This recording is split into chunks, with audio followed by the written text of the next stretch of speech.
Oh man, 2024. Straight back at it, you know. Straight back at it. There's a lot of dialogue. Yo fam. Yo fam. Family straight on there. ASAP. Yeah, Eazi's definitely gonna be building about health, man. Straight 2024, everyone's putting in that work. I can see mad work from the generals, you know, organization, etc. Blood, putting in that work. And I think everyone has to contribute to that, you know, so because we all one. And we have that same mind frame, we can all just keep it moving as a family, you know. As long as one of us is moving, we're all moving, bruv. 100%. So yeah, man, Eazi's got a lot to speak about, you know, 2024, you know, and I want to just kind of push everything that I have in my head out, you know, because I've been on pending stuff, presentations and etc. So that's my main thing, you know, and I want to start with a bang. So this is a health topic. We're going to talk about the diversity in different human, especially when it comes to dietary, and also how the food that we kind of get forced in our psyche as what I would say as vital for life, it's not really how it seems. So there's a lot of research and digging that I have to go through before I even talk upon that subject, because there's a lot of misnomers, especially when terms, you know, and protein is one of them. So this convo, hopefully Big Matchfit can jump in, and we're going to build a little bit about the meat and the plant-based dietary and how that can cater to certain people and be a detrimental to others, you know. So I just want to just be, so, you know, so that's what the topic's going to be today. And then again, like, it can play a vital role even with our mental health, because within our community, sad to hear, sad to see, sad to experience, there's a lot of people that's going through mental health, you know, hearing it on the media, you know, especially people that come off the roads, or come from the roads, not come off the roads, come from the roads, you know. They kind of like witness a lot of traumatic experiences, and their lifestyle, which is for them is considered the norm, actually plays up in the future, you know.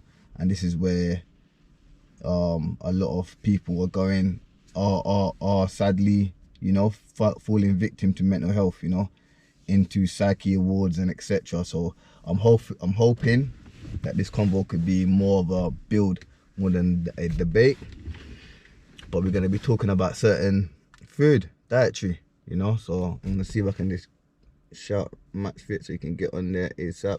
Don't know if anyone wants to join, they can jump on. But yeah, let me invite Matchfit from now.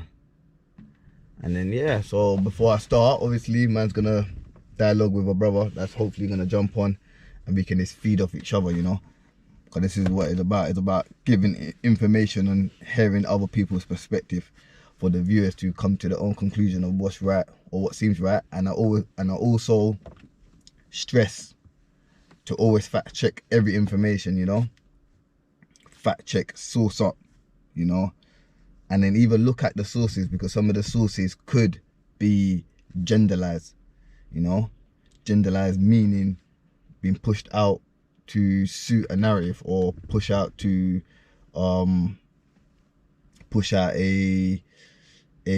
economical scam, I will call it, you know.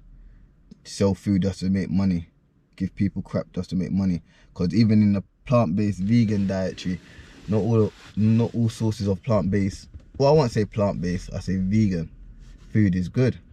A lot of it is mad processed and it's been labbed up the same way meat sources could be labbed up, you know. So we have to be very wary of what we put into our dietary, because boy, when we start getting these ages from when you start hitting 30s, 35s and everything, that's when you have to check your lifestyle.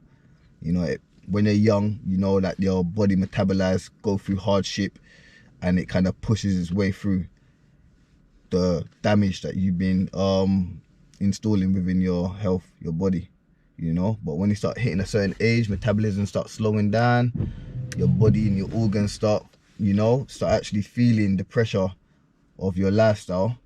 That's when everything collapses, you know. That's when people go through mental health, people go through problems with their colon, you know, problems with their heart, can't move as such because of clogged up arteries, you know. And this is the issues, and most of it is caused by dietary, you know, diabetes, high blood pressure, and etc. You know, we think it's the norm, especially within our community, that we will get that when we get older, but most of the time it's not the case. Most of the time we kind of put our body through trauma, and the end result is this diabetes, high blood pressure, you know, and you know, self-conflicted. But hopefully my brother jumped on, because Eazi might have to just start off just on by myself. Eazi can do it, but it's a little bit better when I have that interaction. So I don't know what I'm going for my brother though still. Yo, anyone wants to jump, they can jump on. Any herbalists about, anyone with issues that Eazi can speak upon, just write them in, you know, and then we can touch on them for a best of my knowledge, you know. I'm a student in this, so I will never claim that Eazi knows, Eazi a herbalist, because at the end of the day, especially when you're dealing with science, you have to upgrade your information, you know. There's new sources, there's new science, there's new elements, not elements, but yeah, there's new factors that can change everything when it comes to science. So science is not the factual stance, you know. It's always room for improvement, and that's what's, you know, science and scientists is, or you know, people that's under that summary always proclaim, you know, never proclaim that it's 100% fact. Science and information can always be upgraded. So yeah, man, just waiting on for a couple of people to join, man. I want one for the brother that's there. What's going on? But this is the time for any problems. We can talk about many problems. Going to the diversity of human beings, if you really want to go down. I just want to cater that to the health build, really, because that's very important. Blood types and etc. You know, because there's a lot of archaic human within our genomes that contribute to the way we adapt or the way we react to certain food, you know. So we can talk about it, man. But yeah, man, I'm probably gonna jump back off, because you know, I don't know what I'm going for, man, them, but they're not jumping on at the moment. Don't want to be on live just here starting this build, bruv. Don't know what I'm going. Alright, cool. Be back in a minute. Bless.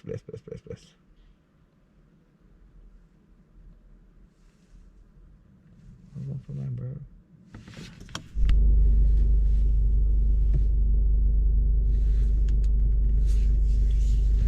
Yo, yeah, yes, family, we need to start. Let's see. There's an act.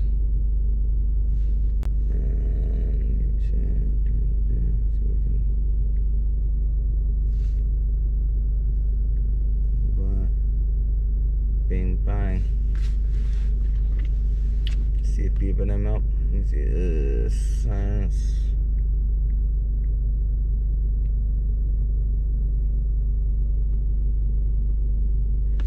Yo, family. We're back again. Start this build.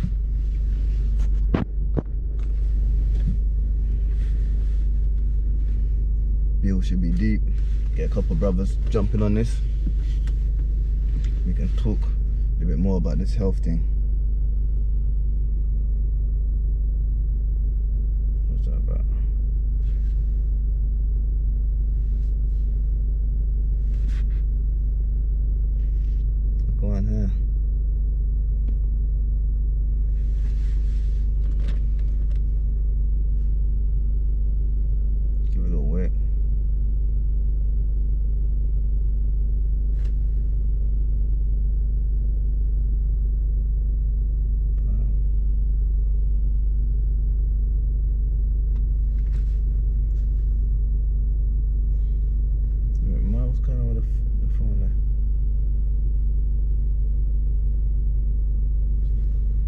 Your family? Yes, my brother. Happy New Year, fam. Happy New Year, man. We made it. Yeah, we made it. Yeah, we definitely did, boy. You're telling me, bro. Nah, man, just thought, you know, we start with the new year with some information, some bills, jump straight back on it because the thing don't stop. The thing don't stop, bruv. It's just a new process of time and etc. You know, so that's what it's about. So hopefully we can get into something more positive with this year as well, man, because a lot of people have been going through a lot of stuff, man. Mental health is one of them, especially within our community. Oh, Huh? yeah, it's mad. It's actually mad. Yeah, it's true. It's true. And it's low.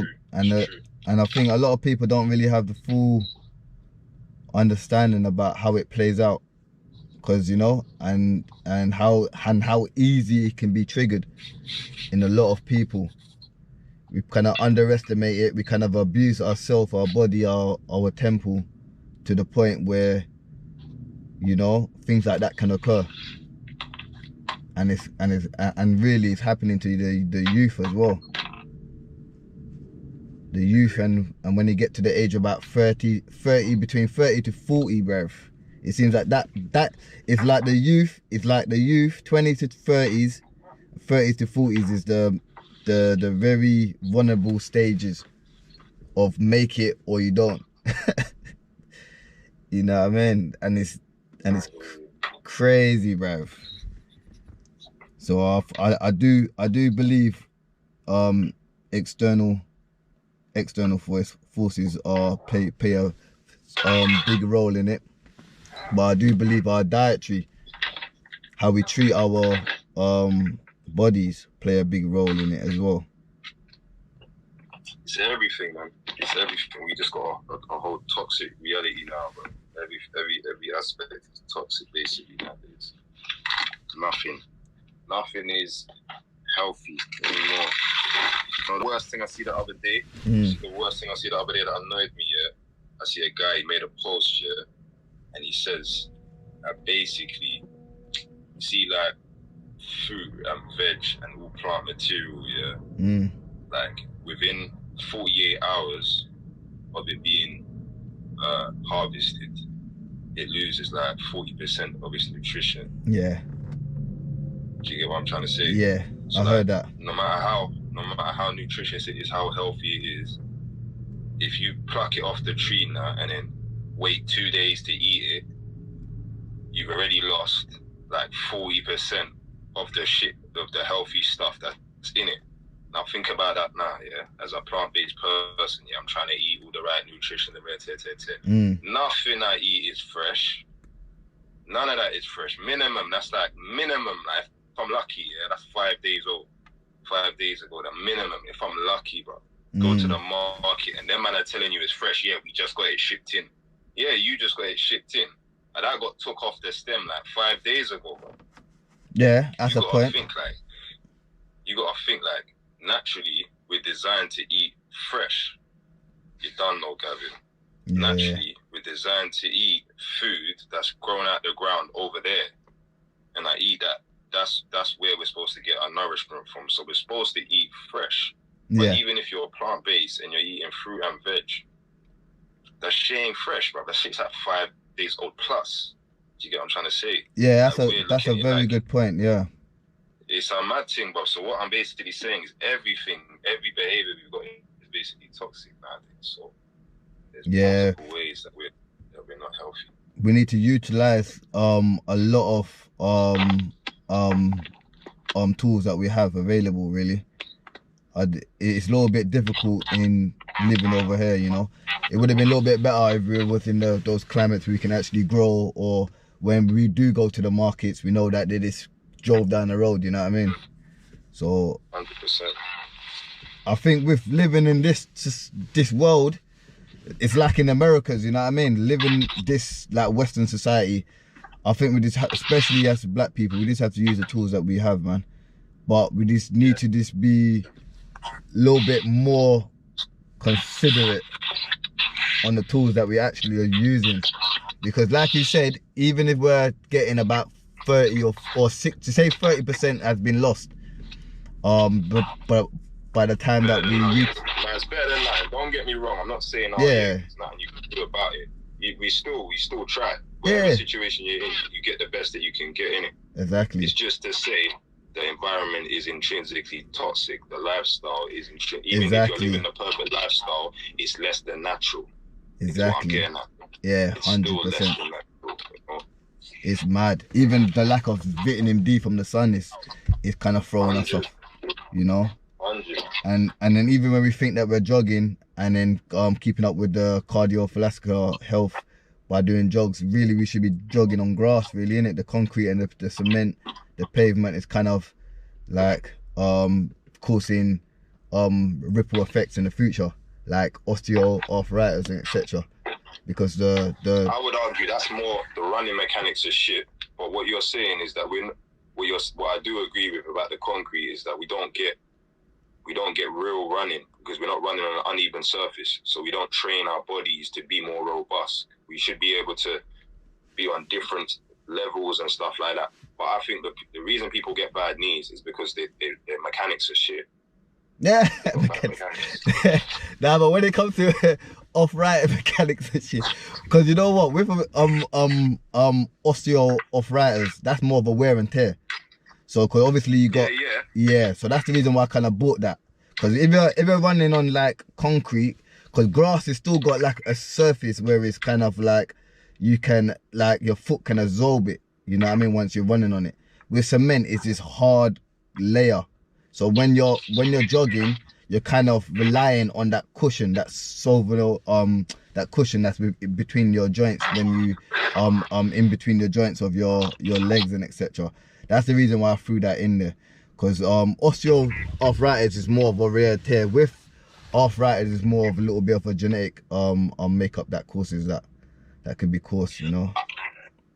So, alright. Yeah. So on this point you're making, I would say this, yeah, in my view, when it comes to the running and the people getting knee issues, it isn't the concrete so much as it is the mechanics. I'm saying most people run with bad mechanics. Yeah. And it's not the concrete that's really affecting them, because remember, again, most people are running with footwear that has soft cushioning. So they do have the cushioning. But what's the real problem that causes a lot of people's knee problems is bad running mechanics. People are bad at running nowadays. The footwear, for one, makes us have bad foot mechanics. And then two, we sit down all the time, so our glutes don't do the work that they're supposed to do. So we're making our knees hold more pressure than they're supposed to hold, because our glutes are supposed to do more work. So we're quad dominant more because we sit down all the time, because we're not active all the time. So this makes people's running mechanics bad. The footwear makes people's foot mechanics bad, and this leads to bad knees. And then another thing I would argue on top of that is because of the general lack of good dietary, this is where a lot of the arthritis comes from as well, like the acidosis, you know, and the rheumatoid, yeah, definitely. Yeah, I think osteoarthritis, I don't think is as common as rheumatoid. So rheumatoid can cause by inflammation, and is exactly what you're explaining about the health. It could be many aspects. Very rare. The genetic predisposition isn't the majority. It's very rare. Like that's what I wouldn't. What, the osteo? Yeah, the wear and tear. Yeah. That's very rare. Yeah. Because you mentioned the genetic predisposition, and I'm saying that's rare. That's my view on that. That's most of the time it's not genetic, is what I'm getting. Yeah. That's in the rheumatoid. Because rheumatoid, you can have a genetic factor, or it could be a health issue of the dietary causing inflammation within the joints. Yeah. With the osteoarthritis, it just plainly wear and tear with the synovial joint. So you know what I mean? Because you got two versions. So yeah. So what I'm saying is the rheumatoid arthritis is more common than the osteo. So the wear and tear. So it's more common. So but like you said, within the rheumatoid arthritis, it'd be less genetics and more of the dietary causing the inflammation within the joints. You get it? So I'm gonna welcome my brother. And he's on a plant-based thing. We're gonna build, and it should be good. Should be good. Hopefully we can see each other, and we can go from from there. But so like you said, the genetic factor of that rheumatoid arthritis is probably less common. Blessing, family. Very rare. It's very, very rare. You're on site working. Genetics that are not really genetics, man. You know, it annoys me, to be fair.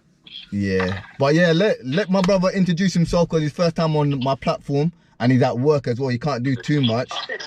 I can see man grafting and that still, so I just want him to introduce himself to the platform, because he's up there with the knowledge and he does his thing. Cause hey, blessings, and happy New Year as well, fam. Happy New Year, guys. Yeah, man. Well, what's going on, my brother? Yeah. You're right. Yeah. So yeah, man. Obviously, they call me Nature Man. Primarily because everyone's part of nature, but I have a love for nature, yeah. And I'm trying to become more one with nature and the natural way of living, which I think is the original way of living. Sorry about that. Yes, I did. So, yeah, basically, I mean, since young, my granny from Barbados, she was always, when we was over there, picking things from, side of the road or, the bush, etc., etc. I've had experiences of my own where, I'll say it straight up, I was incarcerated, but I was in DCAT on lockdown day, 23rd of March. And I think before that, I had been getting into the whole roots, sea moss, and alkalinity. When I got to, let's say, a place called Spring Hill on lockdown day, I was happy. People was pissed off because it was lockdown day, but I was happy because I was not being banged up lockdown 23-hour banger. I had the blessings of walking around and picking blackberries. There was mulberries in that season. There was a walnut tree. I didn't manage to get any nuts from it because I'd left by then. But my mum was also able to send me my herbs as well to the healthcare centre. They check it and then I'd get. But it's from that moment in time where my missus says, well, why don't you get into that whole aspect of things, of herbs and, all of that stuff, because you've got a lot of knowledge. But, yeah, man, obviously it's a bit of a rough patch up and down, but we push, because one thing I will say is in this country, there's no such thing as alkaline living. I don't care what anyone says. Yeah, I don't care if you go and buy key limes from Brixton. I don't care. Do you know why? Because more than less likely, those key limes are going to be coming from somewhere that are not organic. And this is something that we're battling, because organic food costs a lot of money. You go to Spitalfields Market where enough man go and get them coconuts and all them kind of things. Even them coconuts are not organic. How about that?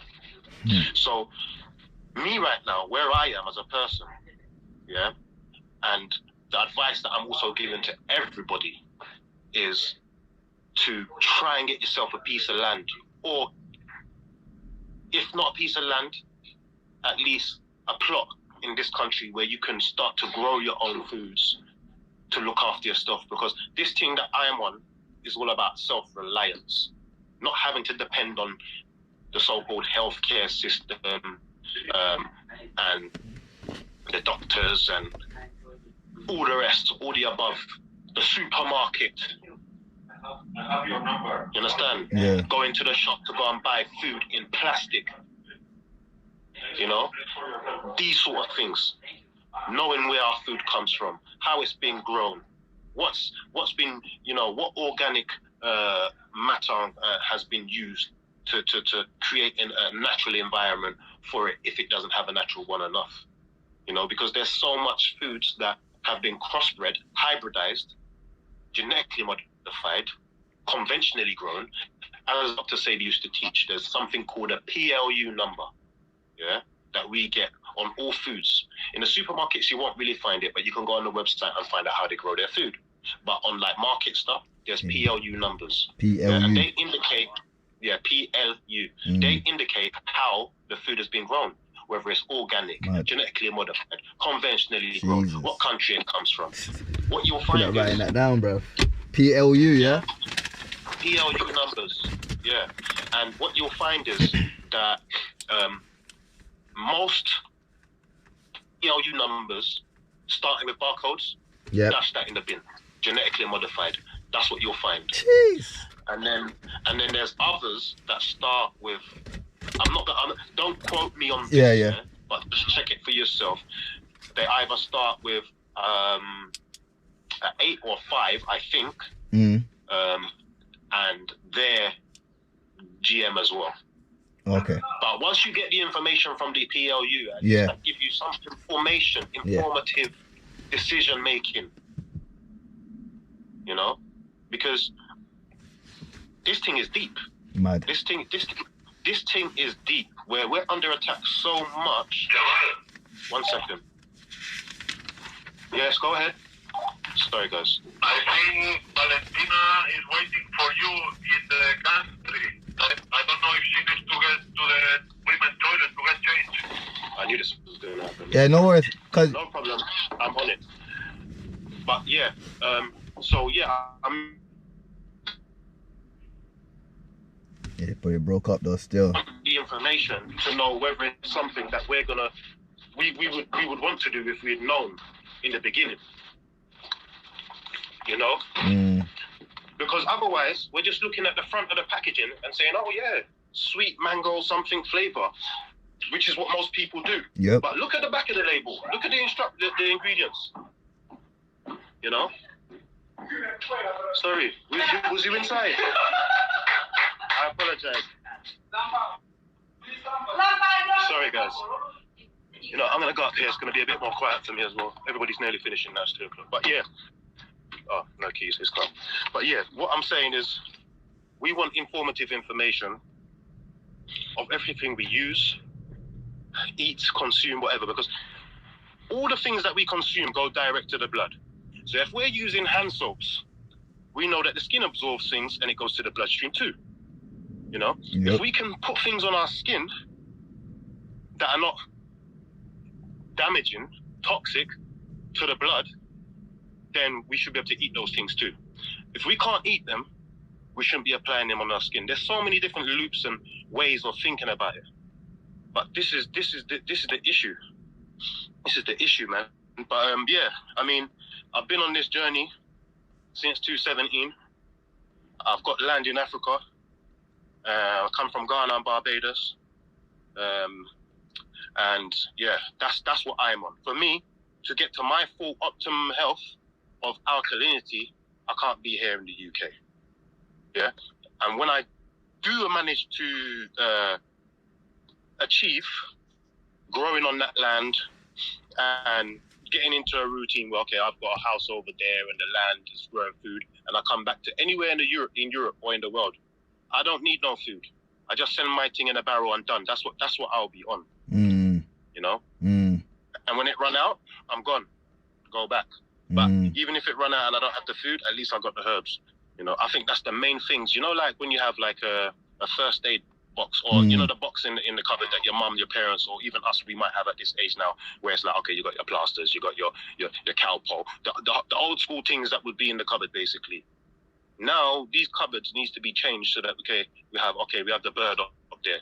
All right, you know, we've got something for the lungs if we're coughing up, and got mucus there, and you know, everything that we needs to be in that cupboard.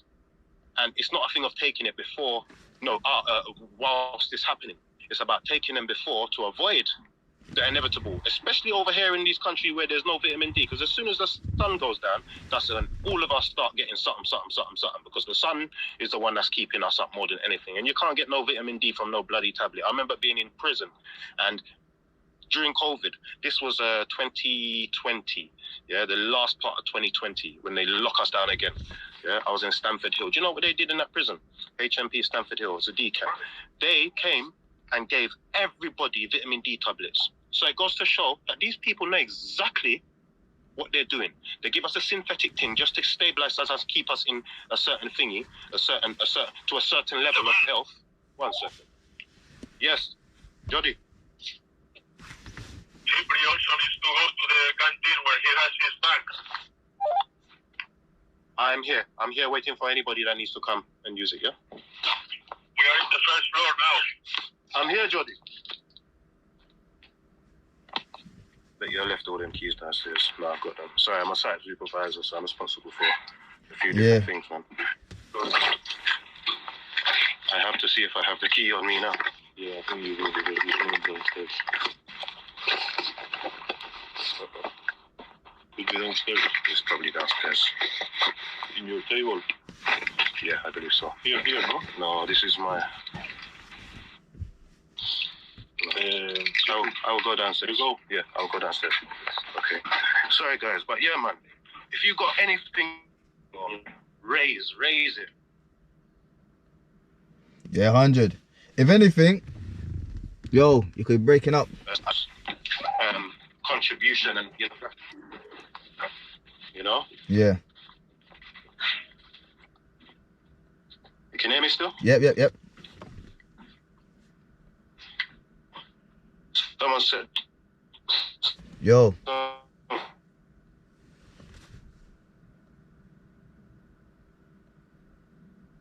So guy mad. Okay, someone said. You're breaking up as well, bro. Don't worry, Who, guys. me? Keep chatting, yeah, because I'm here, innit? I'm here. Yeah. Alright, cool. Let's get straight into it then. So, yo, can you hear me, Matchfit? Yeah. Yeah, man. So yeah, well, basically the convo we're gonna be talking anyway about the health thing now, cause like you explained about Matfit was speaking about how as soon as we buy the fruits, we lose about 30% in it, 30 or 40% of the. In a post, innit, he says fresh. Obviously, we're supposed to have fresh fruit and veg, and all the fruit and veg. I go to the market. I don't get nothing like that. That's as fresh as man can get it. Certain days I get it the day that it come from wherever the shipment that they got it from. That's still 5 days old. Yeah. 2 days, 48 hours, you lose like 30% of the nutritional the fruit. Like, you lose the vitamins. That it's already decayed by the time it gets to man. Yeah. So it's a mad thing. We are designed to eat the shit that's just grown over there, innit? That's how humans have always lived. We can't do that right now. So yeah, it is about having your own land, your own plot, growing your own food if you really want to be getting the most out of it. You know something, just to say something based on what you just said as well, yeah? A lot of these traders, yeah, that you get the fruit and the fresh fruit and stuff from, yeah, most of them are going either Spitalfields Market if you're in London, for example, 100. or the one that is in Vauxhall. I can't remember the name of that one. Yeah. I went there. I said, yeah, I want to go there because they open at midnight, right? Now, when I went there, I'm just going there to get things for my yard because I'm thinking, why am I going to you when I could go to the right source, the direct source? Believe it or not, every single place I went in there, I said, you got any organic? Nah, I don't do organic, mate. I don't do it. Because it's not going to make them money. Nobody wants to buy it, basically. Because they've made the shit food so cheap and affordable. Well, even though we got price of everything rising in price now anyway, that, you know, the organic stuff, when that comes on the market, just forget about it. Because, but it makes sense. Like, they've made people so conditioned for the inorganic stuff, the GM stuff, whatever you want to call it, that the demand is like seeded grapes. Like, I've got a couple man in the market that know I want the seeded grapes. I'm not only one that's coming for the seeded grapes, though. Right. Yeah. Do you get? Yeah. So they be like, yeah, bro, I only get them for you, bro. I can't get them every week. Nobody else don't want them. Do you get? So even though they can get the fresh thing or the organic, whatever the case may be, the demand, the actual consumer ain't looking for it. They're so used to the fake thing, they expect the fake thing. When they see the real thing, they're like, ugh. Yeah. Are you in South East London, can I ask? No. I'm in East when I'm in London. Okay. Look out, yeah. Look out on my page and see some of the posts that I do. Because, like, Greenwich Park, for example, yeah. Now, you tell everybody it's not going to always be there, innit? Because people will come and they'll be taken. But I don't care. I'll still give out the information. Around the UK, yeah, there is wild food growing in abundance. Elderberry. But since we're talking about grapes, yeah, grapes I've seen in Greenwich Park. I've seen in Peckham. Yeah, you know where the Toys R Us, Eazi? In Peckham? No, I'm not really know Peckham too tough store. Okay. Where's that? We saying this growing out like wildly. Yeah, growing Mad on thing. the side of a school, on the side of Bro, a there school are building. allotments. There are things that grow. Yeah, of course. Yeah, No, I and know. when you look in my Yeah. Yeah, front yeah. page, yeah, Mm. you'll see a picture of my son sitting in the passenger. Click on that thing, you'll see what I'm talking about. These things are growing, yeah, Mm. but because of infrastructure, construction, building, and all of that kind of stuff, I've worked on a HS2 recently. We was all heap of somethings on there, even though they're not alkaline. Beetroots we was finding tomatoes, bare different things. But because they keep digging up the earth and whatnot, Yeah. London especially, Mm. the less you're finding of these things. But there's one place in Charlton, for example, it's called Cox Mount, near what's it called, Park, Morrison Wilson Park. Bruv, I'm telling you, yeah, there is so much blackberries and elderberries. Pretty much everybody in that neighborhood there could just go there and get that, and not even need to buy the elderberry online. There's so much thing. I've seen a mulberry tree in Birmingham. Like I said, in Spring Hill, which is Aylesbury, there is food growing. But again, being said, it's because we are so reliant on these people that they're able to sell us the garbage. Garbage, yeah. We've given up our rights, our powers, yeah, as people, all people as well, because everybody has to eat. We've given that up to them. They've come with these plans and said, and we've gone with it. We ain't even questioned it. Yeah, that's mad. What are you saying, Matt? Now we got the food bill 223, mRNA, yeah, in place on the government website. It's there for people to read. We're in trouble, man. We're in trouble.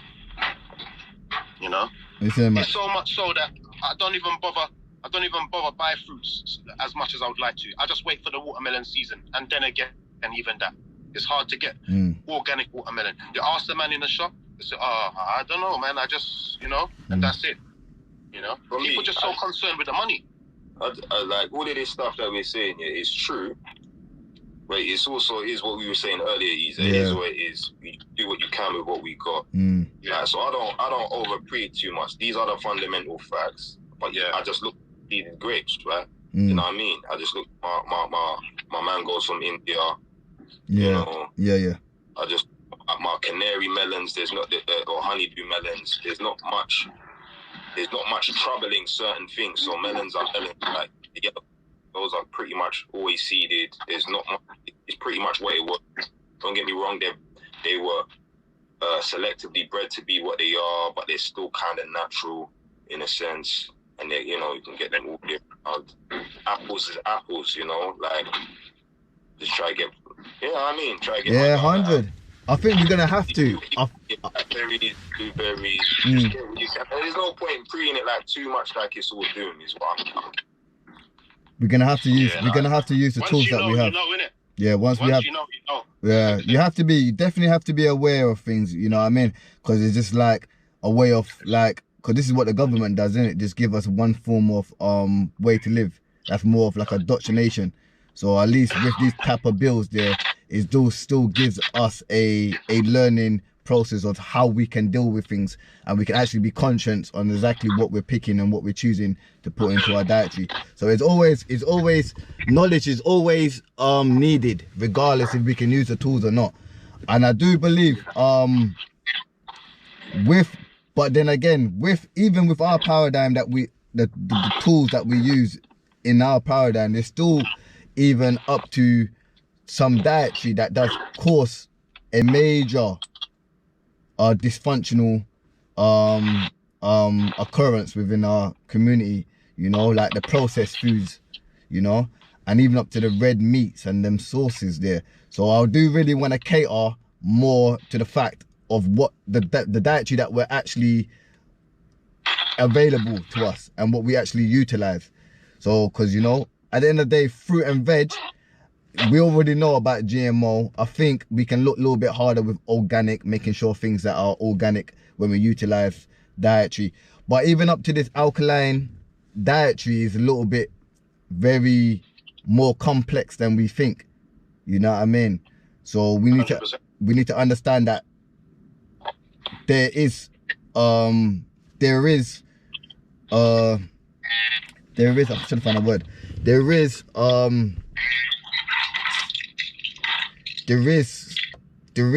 rewards from acidic, you know what I mean, acidic dietary, you get it? Not acidic dietary, but acidic foods, supplements, or even up to, if you want to break down the chemicals and the nutrients in the smallest molecules, a lot of it comes down to acid. For example, amino acids, you know? No, stop. Let me stop you there. And even fatty acids.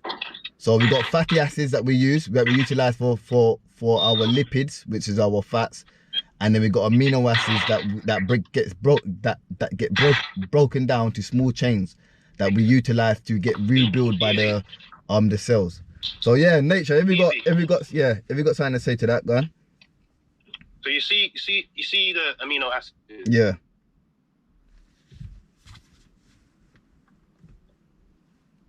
Here, breaking up.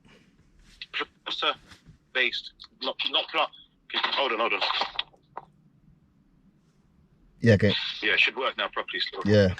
Yeah, because I was in between the Wi-Fi and the data, innit? No I'm at the worries. building now. So, amino acids come from meat, basically, yeah? But when it comes to plant-based foods, yeah, veg and that, yeah? The type of amino acids that we get are different. They're called triple A's, aromatic amino acids. There's difference. Do you know what I'm saying? Nah, clearly the different. I would say, you know what it is with, but then again, you still mention acid at the end of what you just said. Aromatic amino acids. They're still acids. Yeah. Fats. When you break them down, they still comes down to acid. We're talking about that's why I said when we break it down into the smaller molecules or the smaller structure of these components, it still lays the foundation of using acids. And I'm gonna have to go to this topic after we finish this whole thing. Okay. And come back to you and talk at more depth, because I don't like to talk without having things in front of me. Yep. Especially if I don't remember everything. Yeah. The way I always remember this, in terms of acids, there's two places in the body that have acid. Can any of you man name them? Yeah, stomach. And And what did you say, my brother?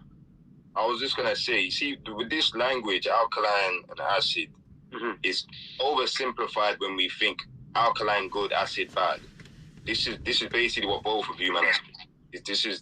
That's not how it works. It's everything in its place and a place for everything. So it's more complicated than alkaline good, acid is bad. No, but Maxwell, that's what I'm trying to say. That's what that's what I'm trying to say. I'm trying to say there's a place. Yeah, I don't think. I do get that. I do get that from both of you. But I disagree because, and I'll tell you why. And we'll keep it short. Basically, like I was saying, there's two places that have acid in the body: the tongue, which is where the enzymes break, the first stage of breaking down the food, and then the stomach. Apart from that, nowhere else should be acid. So acidic. what? If you eat acidic food now, what happens is the lining of your stomach Wait. becomes the wall. That's not true. What's not true? For example, women have acidic vagina. There are other places too. Yeah, there is. What? Just in principle, we have to understand. There's a reason. There's a spectrum. Balance isn't achieved by being at one extreme in every way. There's a reason. There's a spectrum, and this is a common sense principle. I don't have to go into the science of any biological function to understand. Some aspects need to be acted in some ways, and some need to be in some ways, and there's reason for it. So saying all alkaline is good and all acid is bad is just subjectively and objectively not true. No, I disagree, because acidity, is a cause for mucus, and in the wrong place, alkaline in the wrong place is also a poison. It's too much alkaline isn't good either. This is what I'm getting at. All right. So you're saying basically that acid and alkaline, that whole concept, that whole theory is nonsense. No. No. simplifying it, Or but rather, acid is saying one is all good and one is all bad is oversimplified way of looking at the concept. It's not that simple. Even the guy who brought this to the table, Sebi, he's explaining more specifically, but we've all taken it as a rule. All right, so I basically, all right, so I get what you're saying, because, okay, okras, yeah, they're not alkaline, but they're closer to the neutral part of the acidic on the pH table than the... Yeah, lemon. They're closer to the alkaline side than the acidic. Limes are acidic. Citric acid. Are acidic, but they put them in your body. They make you produce. But key limes are not acid. They're alkaline. No, they are acidic, but they make you because of the way your body. As soon as it touches your tongue, it becomes alkaline. This is my point. What I'm saying, they are actually acidic. It's called citric acid. It's called citric acid. It's called citric acid. It's called citric acid. I get that. But you have how many different types of limes? How many different types of limes? You got thousands, yeah. No, but that doesn't matter. But here's the point. Even though it's acidic, it can be used to create something alkaline. The point is, it's not as simple as alkaline bad, acid good. We need to get out of that simple, oversimplified way of thinking. It's more nuanced than that. That's the point I'm making. That's it. It's just looking at it like it's oversimplified. Where you're coming from, but it isn't true to objectively.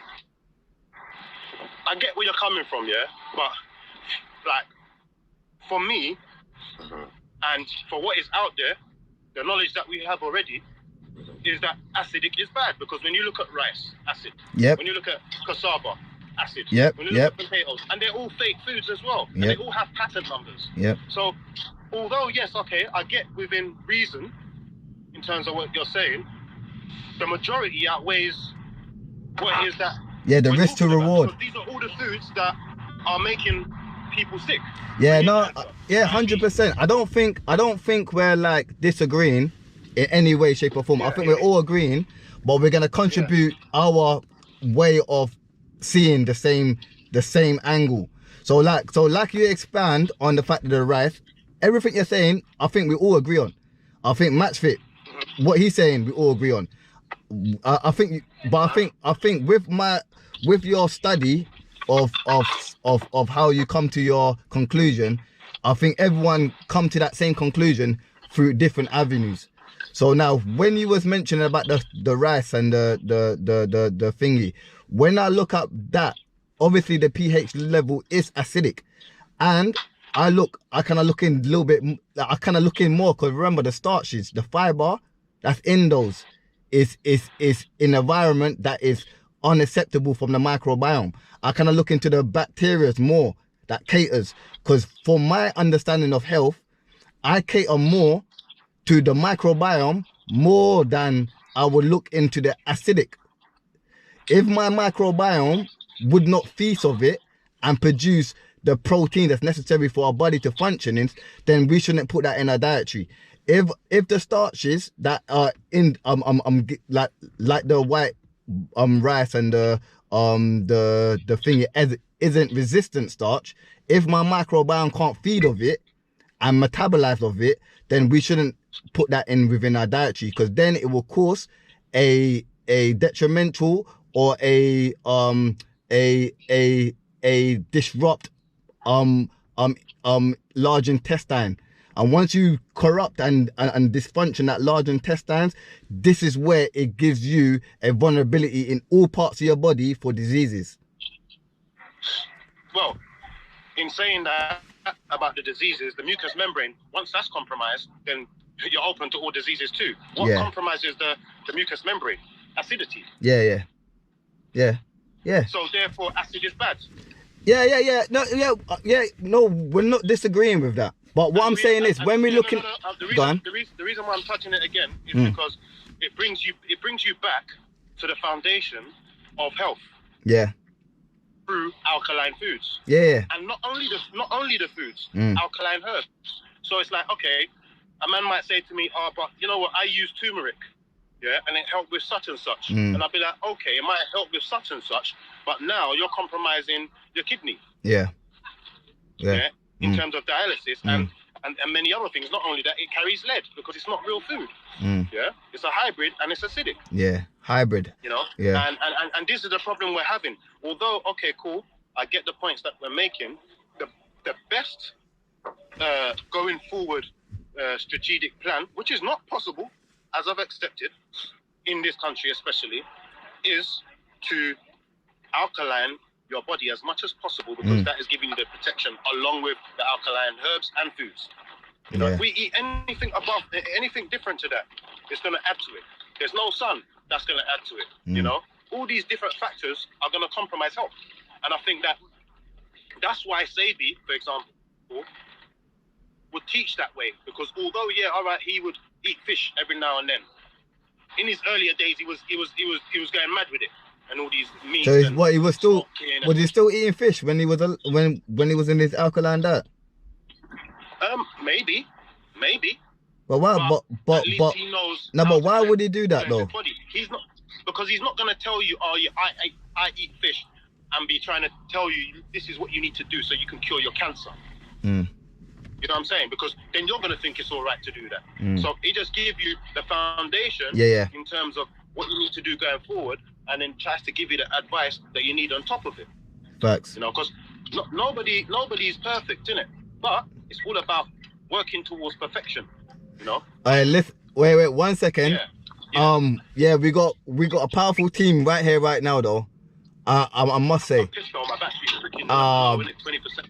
Yeah, but there's a team here. Big up Sman, Ican, and I think the conversation is about building, and I think we got a powerful team.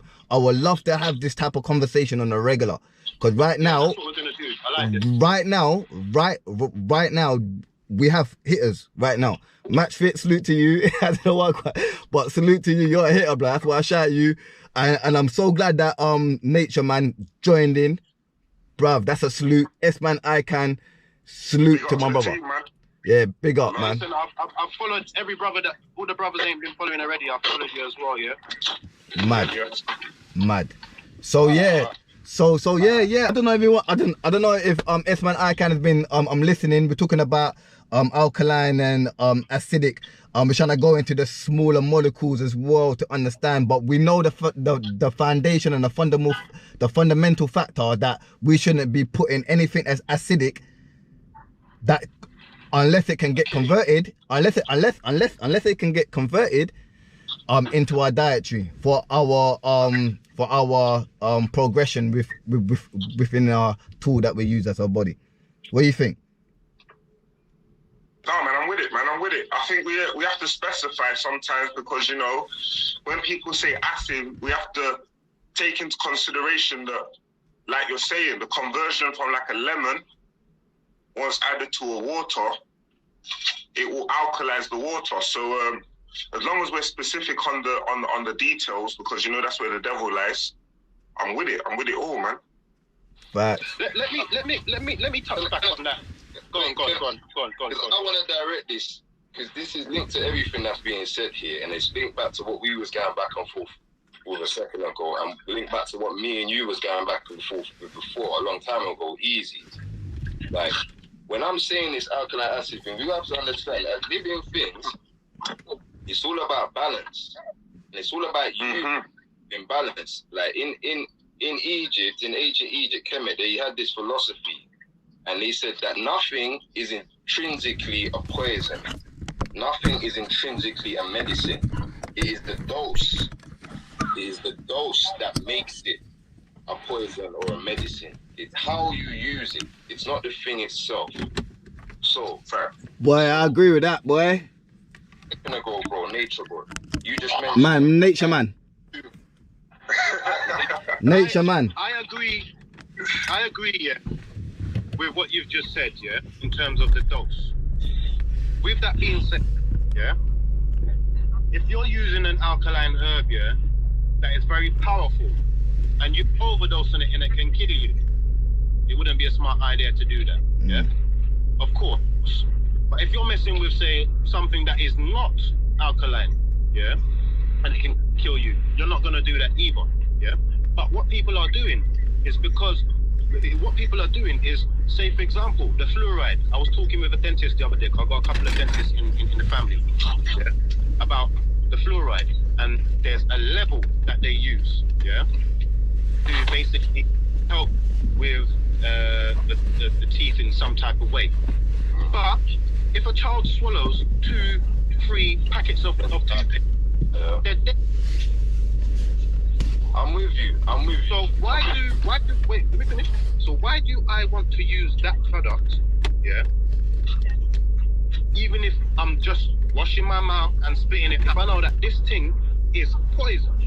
Because herbs that carry a high risk when taken too much in terms of overdose are only going to be used for specific serious illnesses anyway.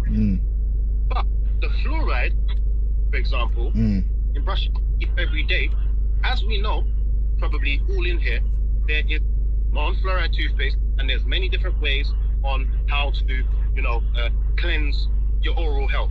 What's his name? What's his name?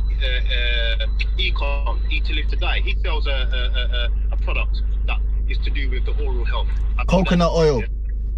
Yeah, I say that again. I think it's got key lime and clove or something. Coconut oil is very good for the for your oral health. Exactly that as well. The coconut oil thing, But like, I'll be honest with you. Before even touching any type of herbs and alkalinity and having this mindset, I would drink. But them drink, they've mashed up my teeth already. What's coconut oil gonna do with that? 2 missing here and another one missing there from busting Guinness bottles. So once you get to that stage, it's done. These kind of things need to be done from childhood. I hear what you're saying, yeah. So back to what I was saying, yeah. So you mentioned turmeric earlier. Fluoride isn't like turmeric in this sense, because fluoride, we don't actually need that at all. This is something the state has decided.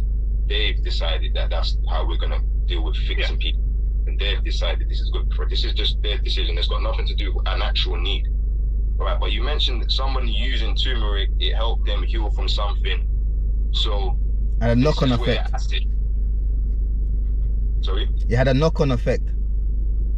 Yeah, it helped, right? Yeah. He just gave an inexplained disease, but long and short, so they said, it helped them. You know what I mean? Right, it worked, right? So boom, this is an example. Similarly, like what I was saying to you, Eazi, before. Yep. As much as I'm plant-based and I understand that I think humans are fundamentally plant-based animals, I also believe that we adapted, we created adaptations as we evolved to allow us to get nothing in times of famine, right? So in times of famine, we had to, there was nutrition that we needed from the plants. We couldn't get enough of it, so we created adaptations for us to survive. Mutations, I'll call it. Because of that, in case of that, right? So because of that, I don't think there's no way you could demonstrate or prove to me that if I included a meat in my diet, say 1 day out of the month or 2 days out of a month, that preceded with a cleanse and precluded with a cleanse. I did a cleanse after that. I fasted. I'd done some sort of behavior to make sure my biome was ready for this meat, and then I cleansed after that fact. I don't think there's no way you could demonstrate that would actually benefit my health, and I think that's how we did. That's how carnivores. Let me ask you a question then, yeah. So let's say, for example, accept that before you ask a different question. The point I'm saying there's a way that we could eat meat that will have no detrimental effect on our health, because we have created an adaptation. We have evolved an adaptation that has allowed us to do that if we do it in the correct dosage, in the correct procedure, because we've evolved that way. Do you accept that? Deny that? Disagree? I disagree, because the reasons why, and then the reasons why is, let's touch back to when you first made certain comments, and we're going to go into exactly what you're saying now, yeah? So you mentioned Egypt, yeah? Now, let's talk about Kemet, because Egypt is not, there isn't, all right, so let's talk about Kemet and Egypt, yeah? So, Imhotep, yeah? He was the medical doctor master, the healing master, yeah? Medicine, yeah. Today, all the doctors signed the Hippocratic Oath, because Hippocrates got his information from Imhotep. But Hippocrates now have been Greek. Yep. Yeah? And during that time, I'm not going to say exact time because I don't know exactly how close they was history, Alexander the Great, and these Greeks. Basically, we know what they're on. They come, they learn, and they take over, and they use it to benefit for themselves. So in terms of famine, yeah. Now, why would we have famine unless somebody is being greedy, yeah, and keeping everything to themselves? That sounds like a colonizer. Shit happens. We're not talking.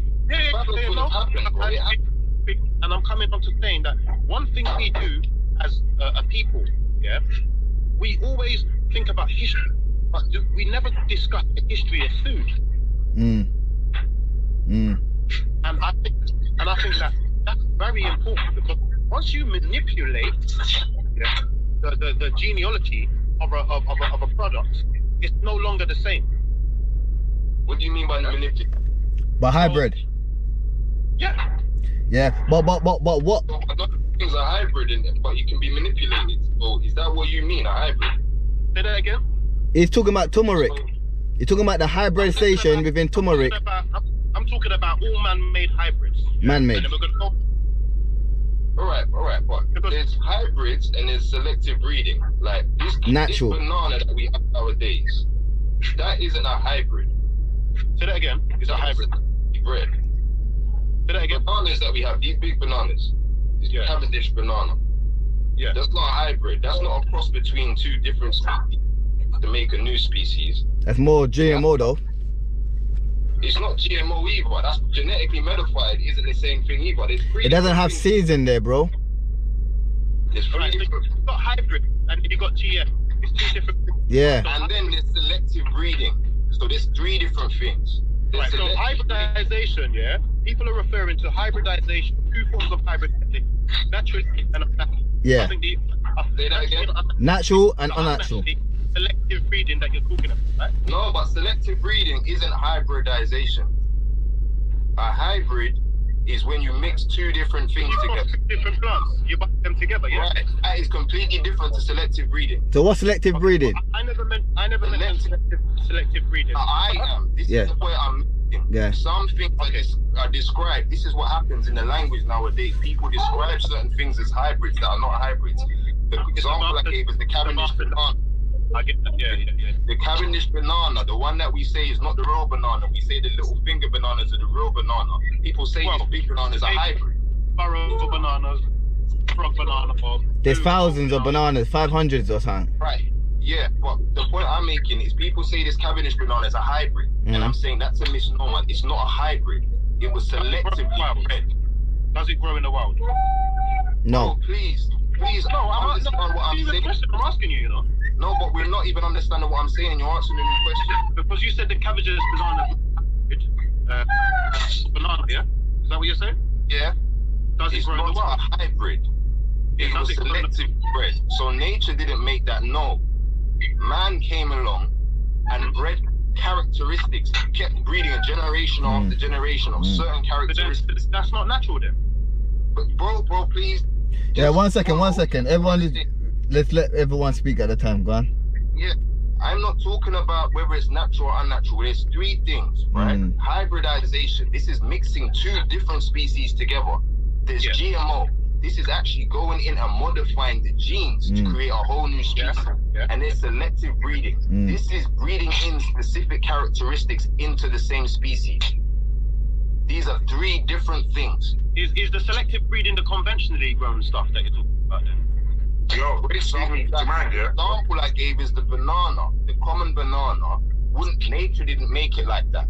Humans came along and kept breeding in a certain characteristics. So they got a banana and another banana of a certain characteristic, a certain color, a certain size, and they breeded that together. And then when the next generation came, they got another one with the same similar characteristics, and they breeded that together to make that characteristic come out even more. Whether it was the size, the flavor, the color, they just kept breeding in the same characteristic. So the natural banana is the ancestor of the Cavendish banana, but it isn't a hybrid and it isn't genetically modified. It was selectively bred. Yeah.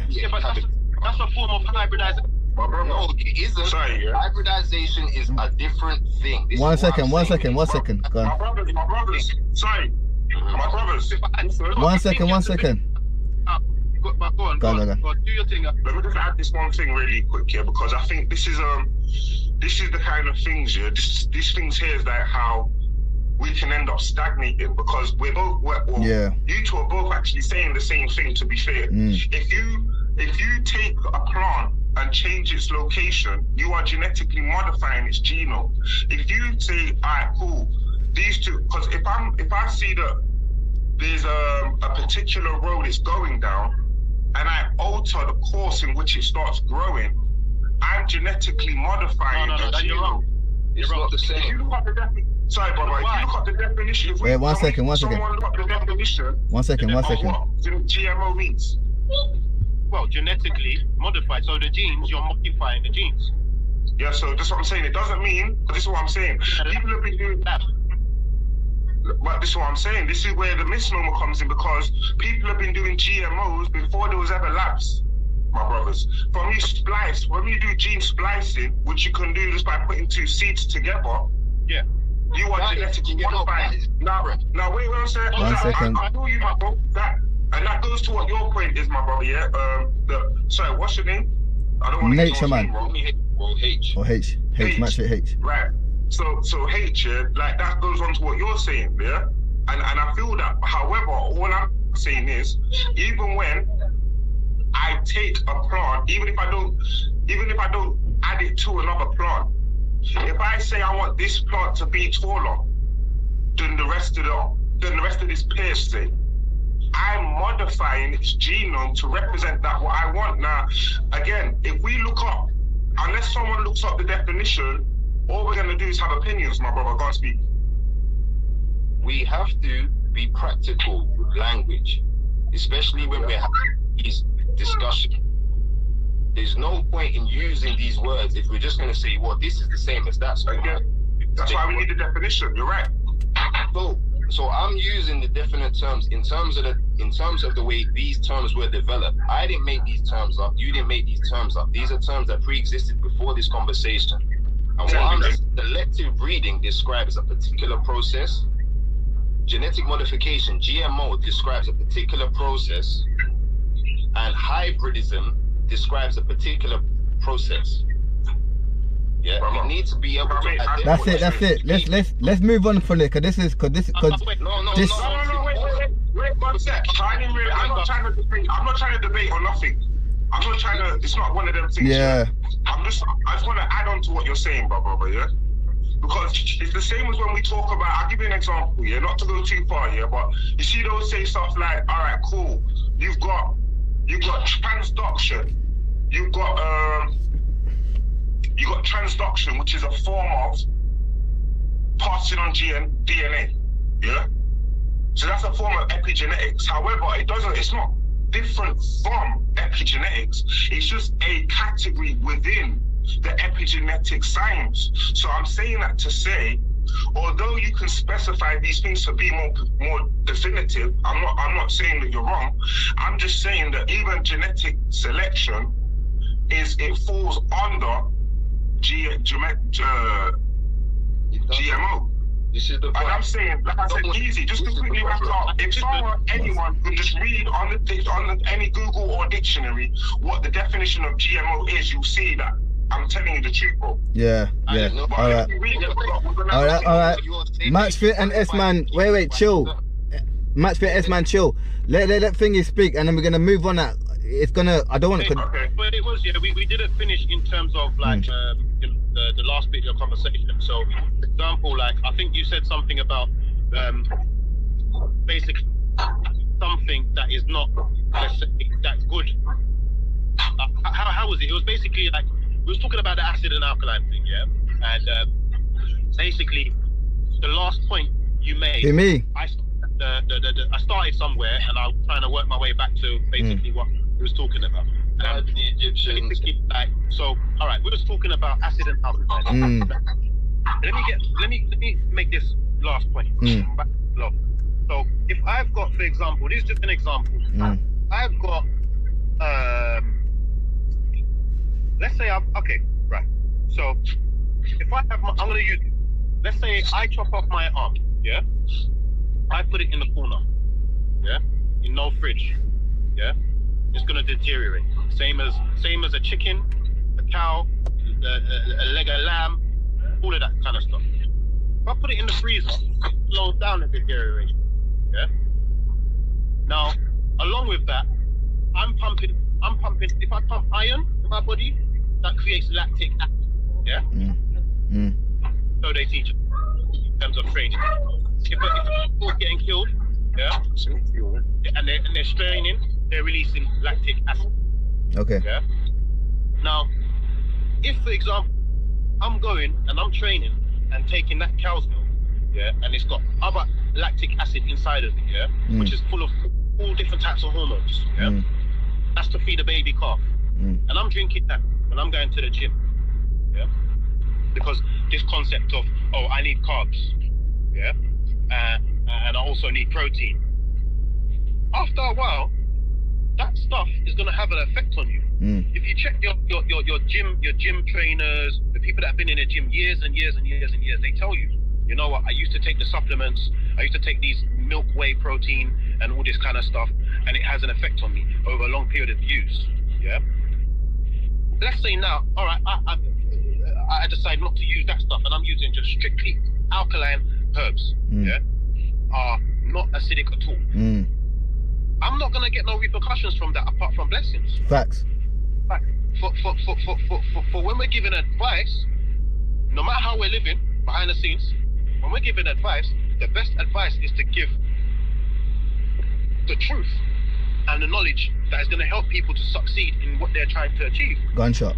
Because if not, okay, me saying, all right, you know what, yeah, take a little bit of turmeric, it's all good. Bro, how do we know that, forget even that it's a hybrid or whatever, you know, comes from the ginger family and all of that, there's lead in that. Because in most of these things that they're making themselves, whether it's through hybridization, genetically modified, I'm not going to touch on the other one you mentioned because I personally need to look into that myself a little bit more. This is the one we should all know. To understand it for our next conversation, so to speak. But you know, all these are processes that are being used to produce. Yeah, and in my eyes, like I said, I'm trying to be as close as I am to nature or do things as natural as possible. It don't make sense for me to go and be a part of another man's experiment because that is going to subject myself to the possibility of bringing my immune system low, whether it's 1% or 50%. I'm trying to eradicate these things from my life. That's a very valid point. That's a very valid point. I agree, and I think we have to understand sometimes as well that survival food doesn't mean thriving food. Yeah, crack on, bro. Kicking that knowledge, fam. I'm saying like, so I elaborate to say, just because we can merely like, you know, we can get a job done with a particular tool doesn't mean it's the best tool for the job. And I think sometimes, especially because we haven't been, you know, like, well, for the majority of us, we haven't been exposed to the you know, the higher things in life or the higher quality foods in life. It's easy to just think, you know what, I'm better than I was, so, you know, which is a good thing, but it doesn't mean like we're saying that you're thriving to the best of your ability, or that food is the best to accompany your genetic development. You know what I'm trying to say? Facts. But you know, that's stuff that we really have to, and I think as well though, that's not since I love you guys, you know what I'm saying, but I do think we have to start looking up definitions on the live. We have to start going I've got the definition up if you want it for GMO. You want me to read it? No. Read it anyway. Read it after in a minute. After he's done. You can do that as well. I don't think I'm not throwing no shade, nothing, bro. I'm just saying in general. No. I'm saying just for the sake of it, if you want it. I would like for us to just, like I'm saying, when it comes to us educating other people as well, we have to give them a place. Just like if we go to any of these unis or whatever, we have to give the sources up so people can verify our research. Facts. And the same with, like, you know, when you get what's it called, when you write a book, you give it to one of your peers and then they'll call it peer review. You know what I'm trying to say? So I agree, yeah. But you see, my issue with that little discourse there is just the more important than sources, because I have this issue with you, is a lot of times things are said and you just want a source. You don't really care what I'm saying without a source. But it's more important to understand what's being said first. But man just want to hear a source. No, I want a source. Give me a definition, I want a source. No, but just listen and understand what's being said first. And then we can talk about sources and getting, you know what I mean? Rather than, no, you got me a source. Who's over there? Ain't that bad. I mean, because to me, that's problematic. The point I was making is very simple, but it was so hard to be made because man just wanted to question it.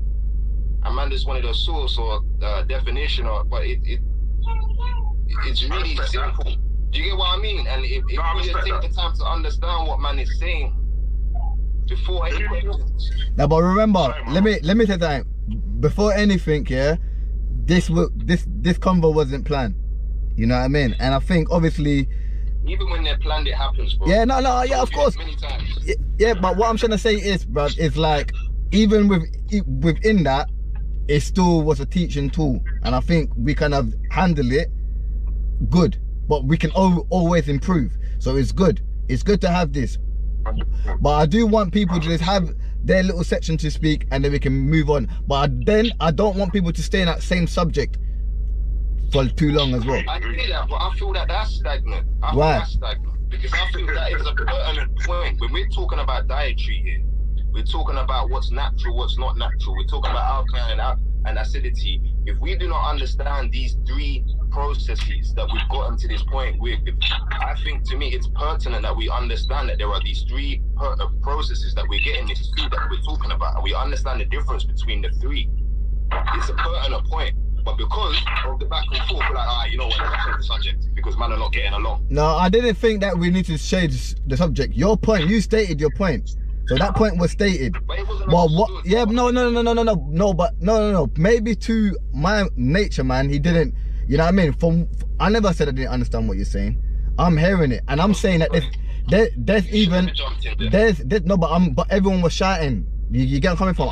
I'm not here to cause confusion. I'm here to teach, and that's what I want this platform to be, or any conversation that I'm gonna be about. So I'm gonna just this is just a learning tool. This is 2024. I put 4 man on the panels that are up there with the science, and you know what I mean, and different level of understanding. Because this Sman Ican, he eats meat, so now we got another perspective.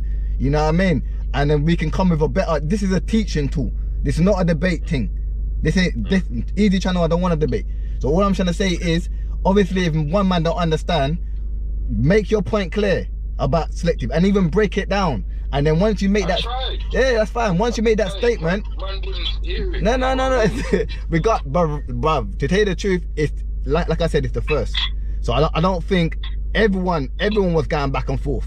So it ain't one to pick out. Everyone was doing it. So I just, yeah. So let's carry on. So all right, let's carry on. I want to say on that note as well. Go on.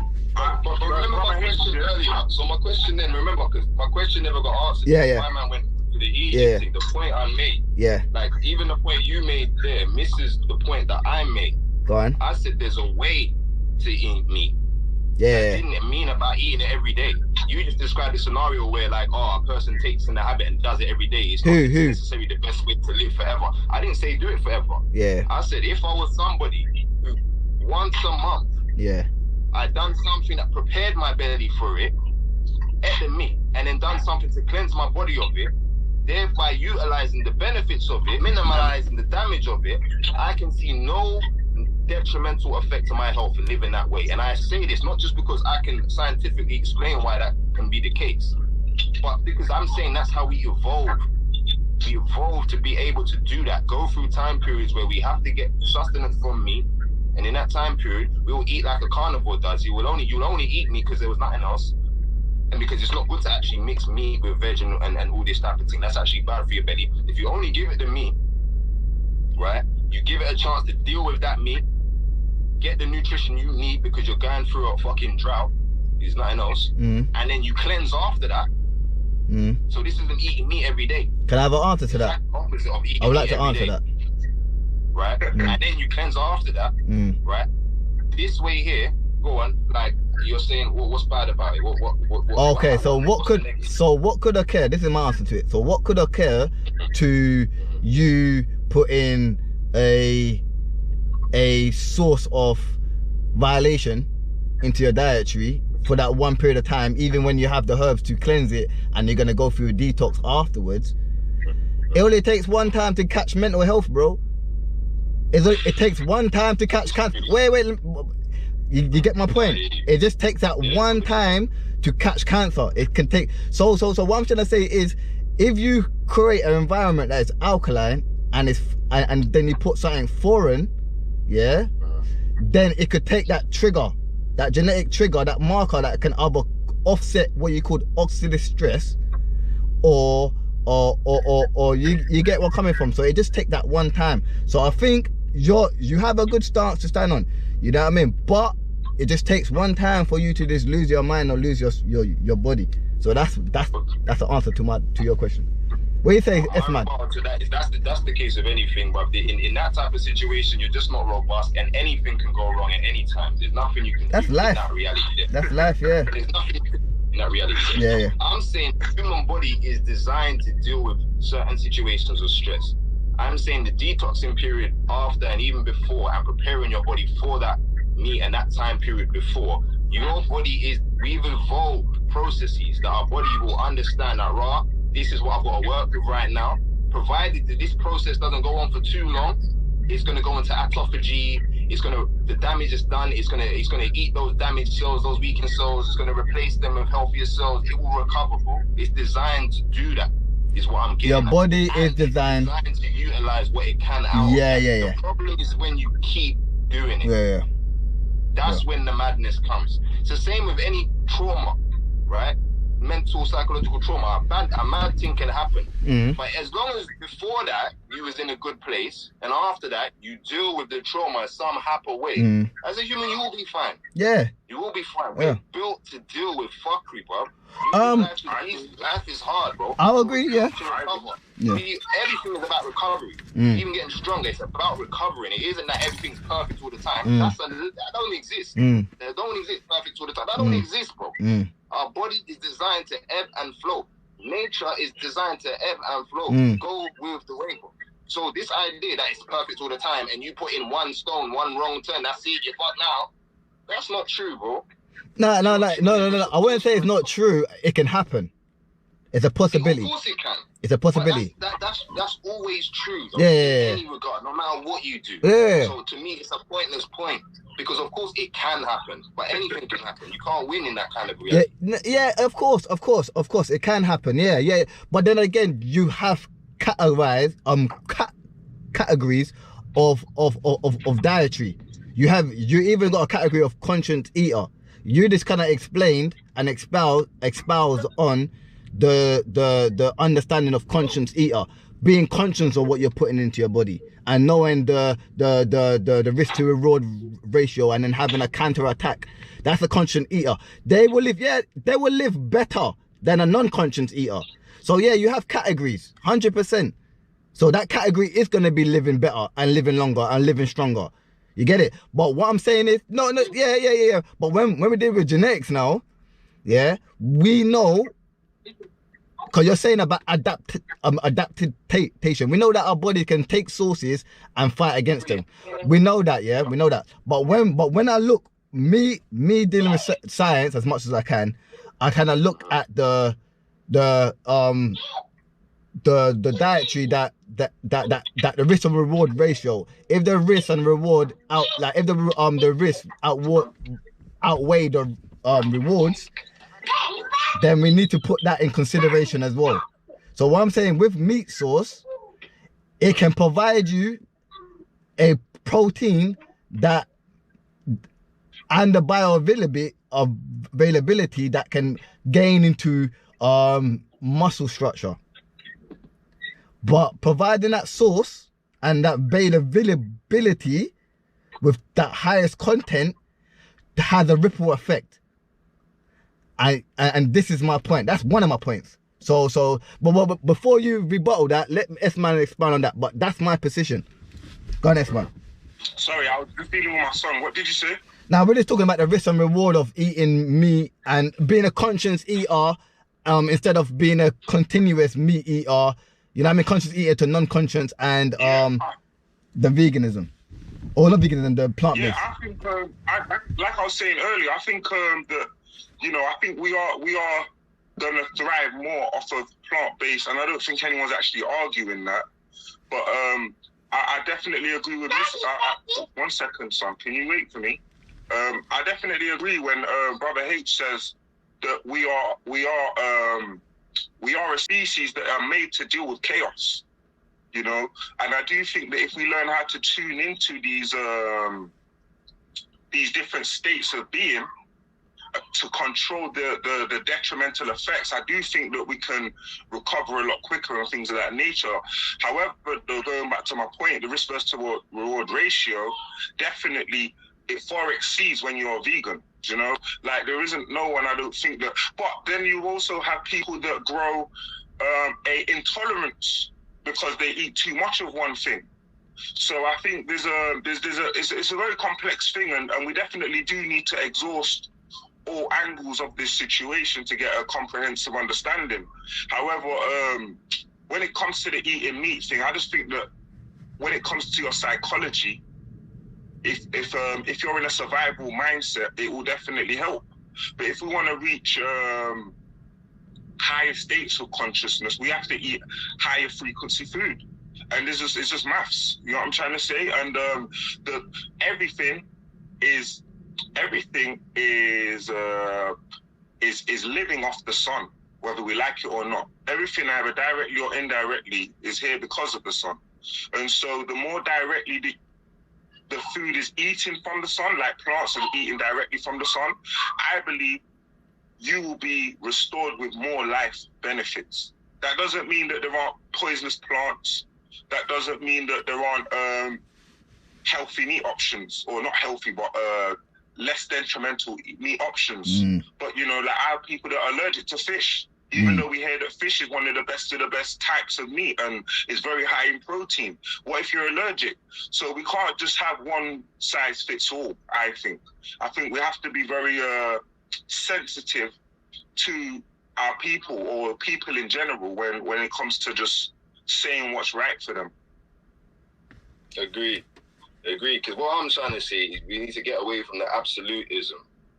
And that was what he discussed earlier. It's about this, this acid is bad, alkaline is good, that's that.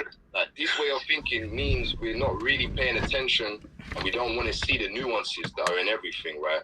So it's a fact there are people that went vegan and their health plummeted. This is a fact, you know? It's a fact there are people that have gone carnivore diet and their health improved. Neither of these facts prove that being vegan is bad for you or being carnivore is good for you. Understand what I just said? It seems counterintuitive, right?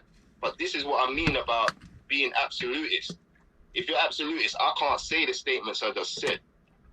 But the truth is, those statements are all factually true. Yeah. So this is why we can't be absolutists. We have to see the nuance in all of this discussion. You get what I'm saying? We have to, because that is what is true. There are people that have gone vegan and their health is plummeted, and then you can say they just ate a bunch of processed food. No, we don't know that. This isn't going to be true of everyone that happened to. Some of them will tell you they ate a bunch of veg and fresh and their health plummeted because the state of health they was, the place they was, it wasn't the right time, and they didn't notice, they didn't know their level of health and what their nutritional requirements was. They didn't do the right things. They didn't understand what was required, what plant specifically was required to keep them where they was. So just being vegan wasn't good enough. You get what I'm trying to say? Just being vegan, just eating plants, high frequency foods isn't good enough if you have a certain nutritional deficiency that none of the things you're eating is getting you.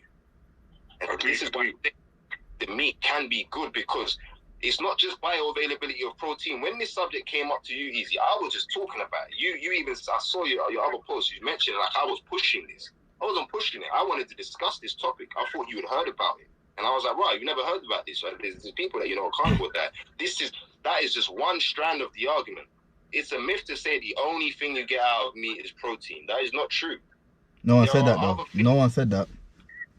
No, I heard you mention it a second ago. You said that there's one thing you can get is this bioavailability of protein. You said that a second ago. No, I didn't say that's the only thing you get from meat, bro. Okay, well, you said there's one thing. Maybe you didn't say the only. I agree. I think I was trying to say that no, I was talking about amino acids, remember? I think I was talking about protein and amino acids. Your protein. And then I was saying, I was basically saying, yeah, that you have, what I was trying to say was that the meat provides you with a type of amino acids, and because of the fact that it's so high in bioavailable, that's what I said. Yeah. So yeah. That's one meat, but when No. But I was trying to show you how it's detrimental to the body. So I'm not saying that that's what meat provide you. I'm saying the detrimental part of what meat provides you. I never say that's what you get where I'm coming from. I'm trying to say that the type of amino acid, yeah, that's in meat, high in meat, and with the contents of it being bioavailable, causes a detrimental within the body. That's what I said, or that's what I meant. Cool. So, excuse me, lads. Sorry, not to be too rude here, but I think another thing that's missing as well is the type of people that's eating, because we've got blood type and then we've got haplotypes. So, and I think the fact that I can't just, it's not automatic that I can just donate an organ to my brother, my sister, or my mother, or my father. So we understand that different blood types need different sustenance. And I think that's also very important, because you don't want people thinking this food is for this type of people when there are different blood types and processes happening with each individual. So I think also, as well as discussing the food, I think we need to discuss the different type of haplotypes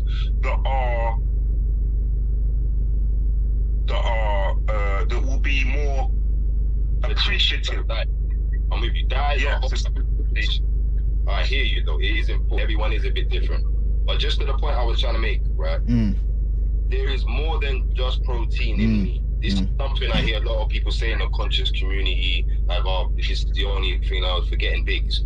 There is more nutrition in meat than just protein. There are minerals, there's iron, there's calcium, there's other stuff that people can be nutritionally deficient in on a plant-based diet that would benefit from getting it from meat. Scientifically, this is something, it's just a fact. Again, this doesn't prove that eating meat is good for you. This is what I'm getting at. These kind of points, we have to accept these things are true. Just because I've said that there is other minerals in here that someone who's nutritionally deficient in these things and is a vegan could benefit from that and would be healthier from that. That's not me saying he has to eat meat. But it is saying that, right, actually, if you did eat meat for a little time period, particularly you, because of your deficiencies, you're going to benefit, because the diet you're eating isn't covering all your deficiencies. And you're going to get something out of that meat. And don't get me wrong, that doesn't mean the meat ain't going to have other detrimental effects. But there is that certain thing that he's going to get out of it. More than just protein. Yeah. Even just fats.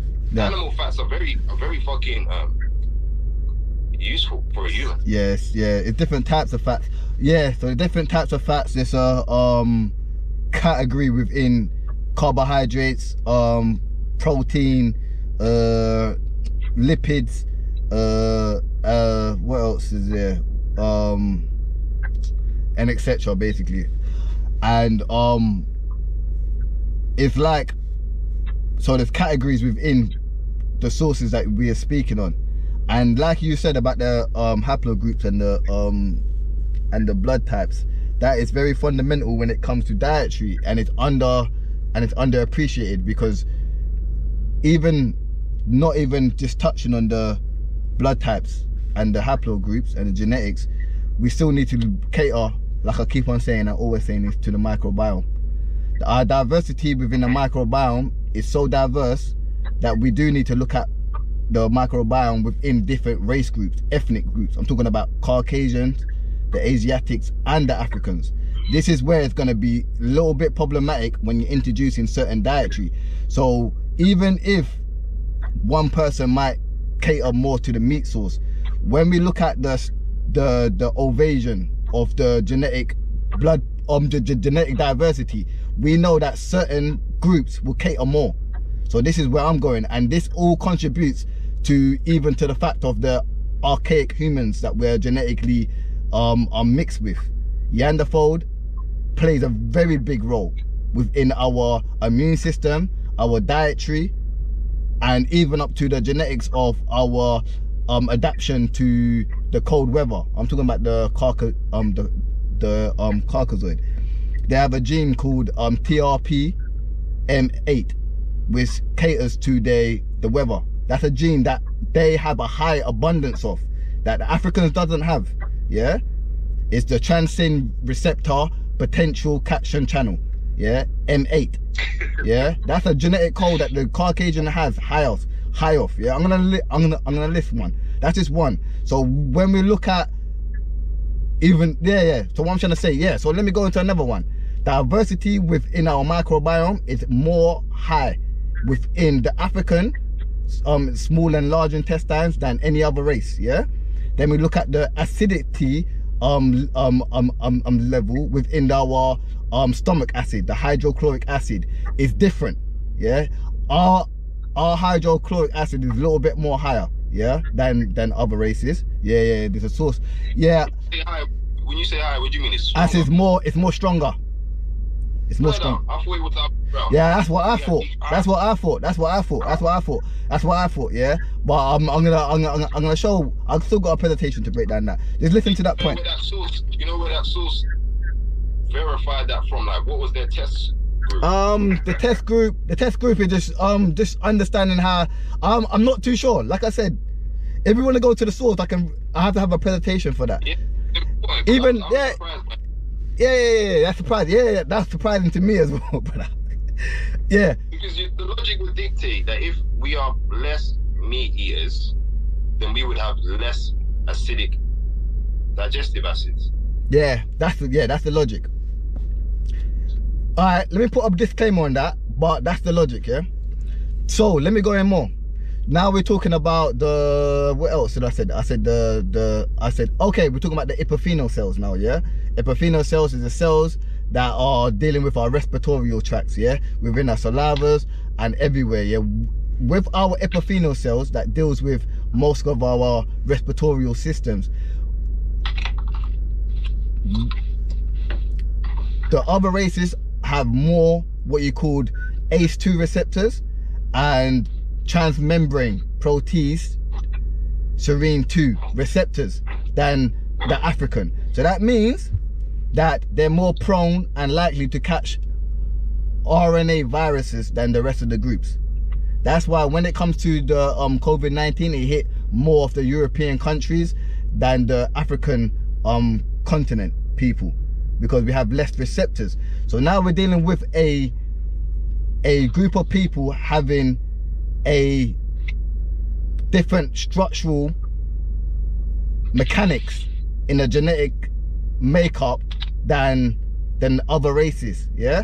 So vitamin D is one of them. The fact that our melanin, we have different types of melanin. People are trying to say that the other races don't have melanin, but you have uromelanin, you have phenol melanin, and then you got neomelanin as well.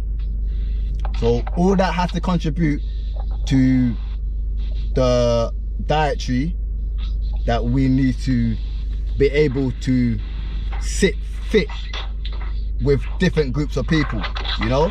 So that's just a few points that I kind of threw out on top of my head about how the food corresponds to your actual, the food can correspond to your ethnic group.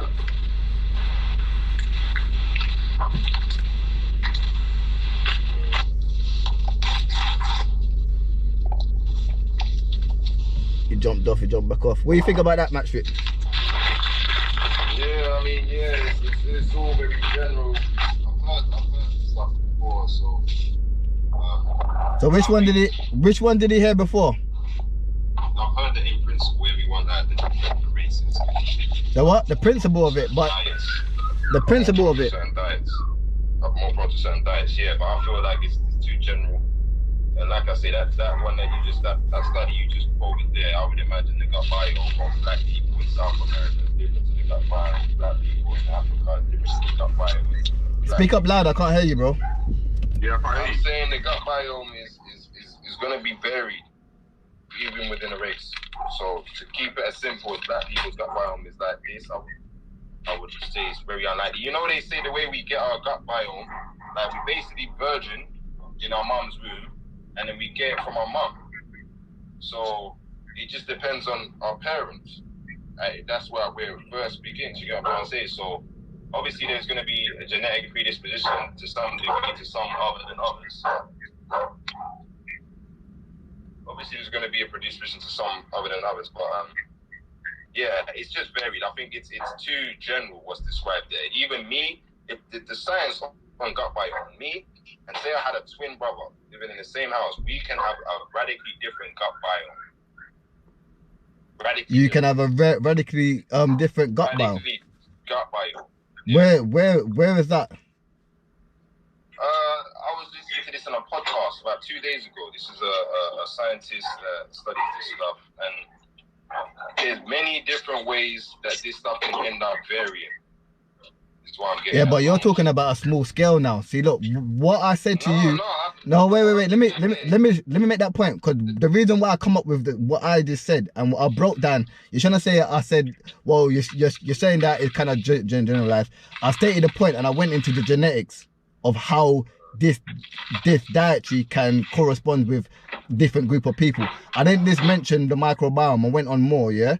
No, wait. Let me finish. You asked me which I was talking about. I was talking about specifically the gut biome, that bit there. Yeah, that's fine.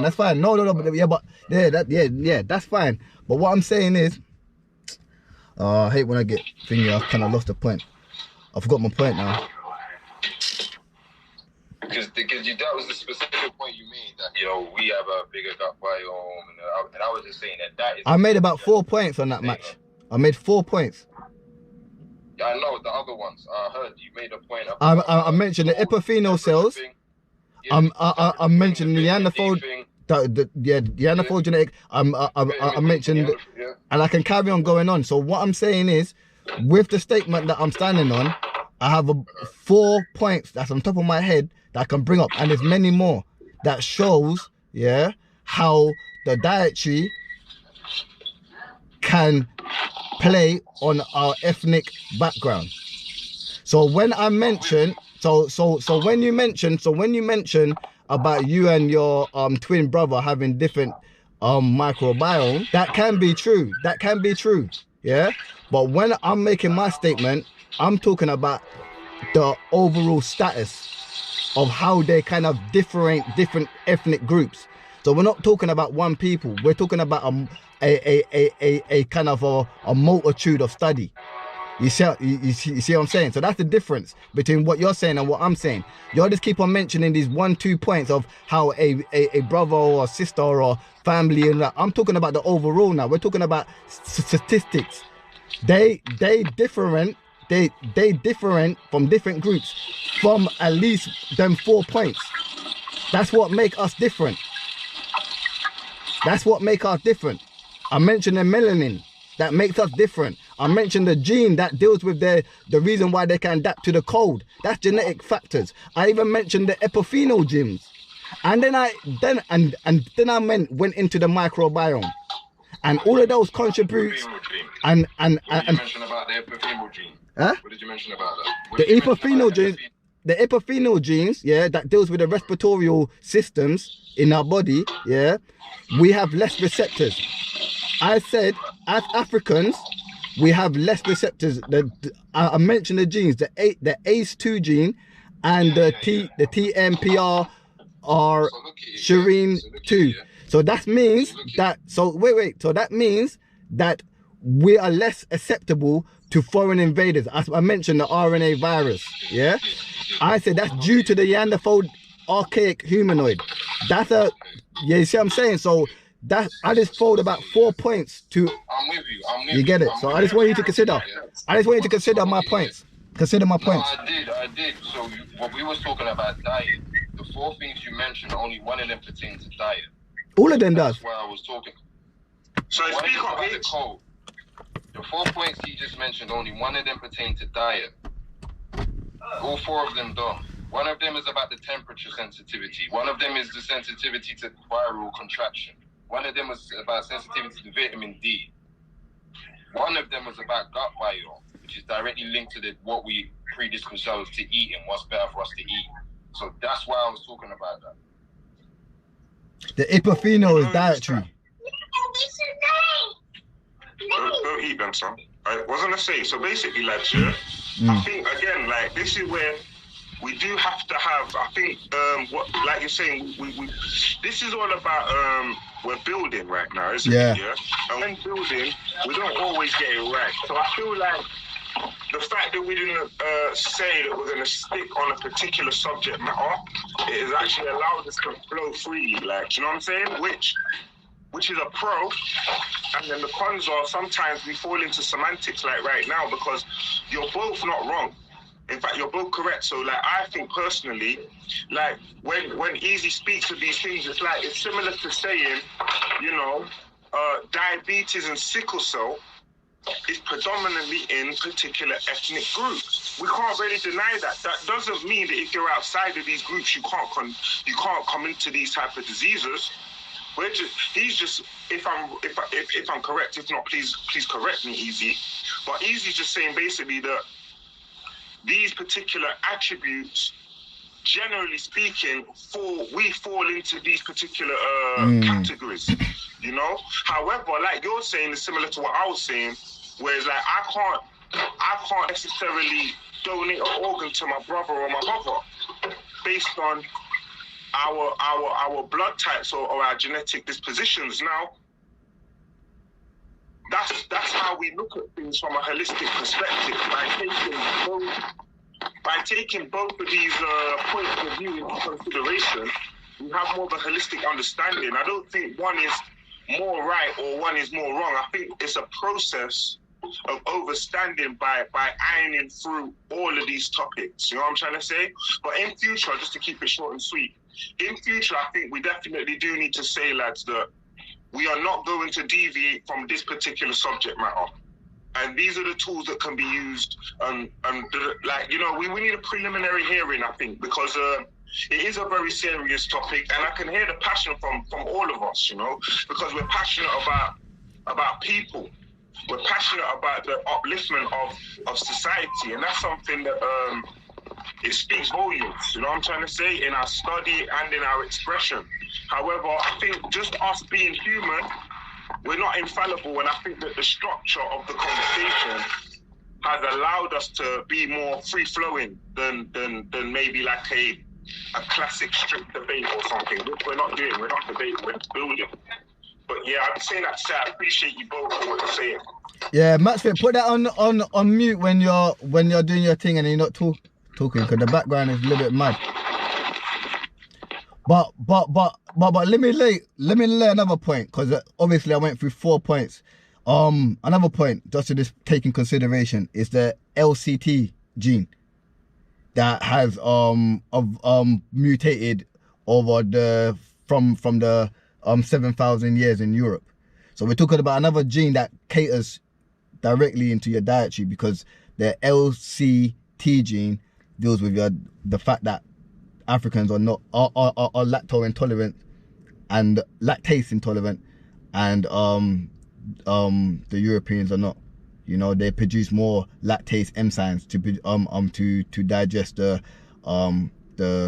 dairy products within their food source. You know, that's a gene that evolved in Europe around 7,000 years.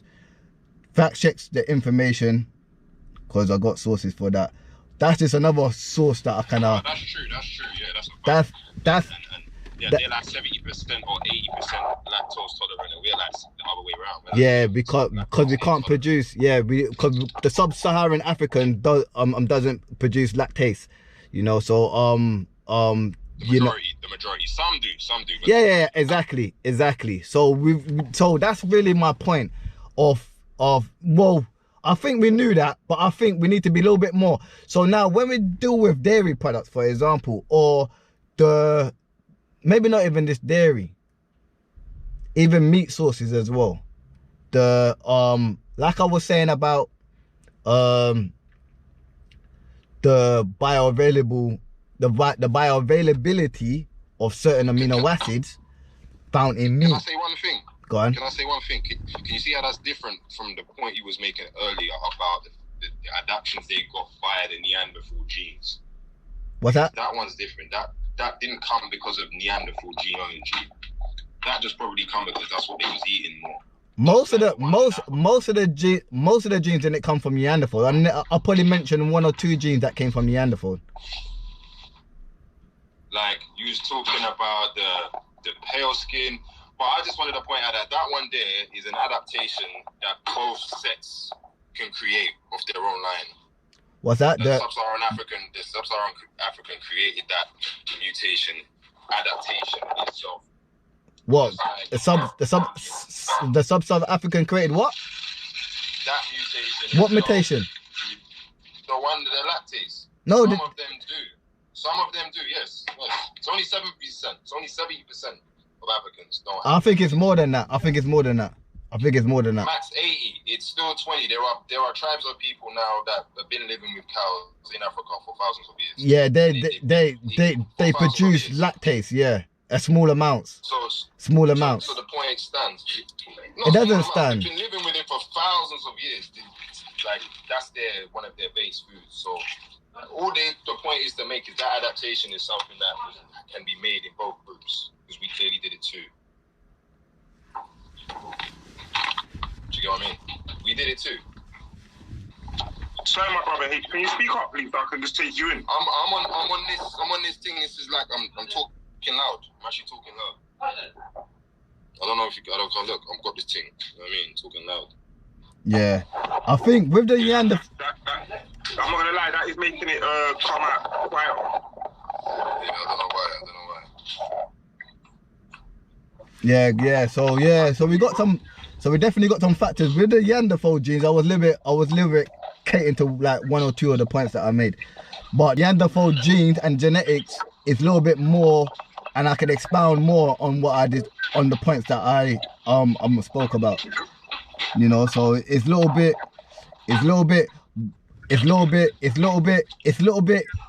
I won't say problematic. I would say that we can't. Basically, the whole point I'm trying to make is we can't just look at one ethnic group and say, and we kind of summarize the whole thing.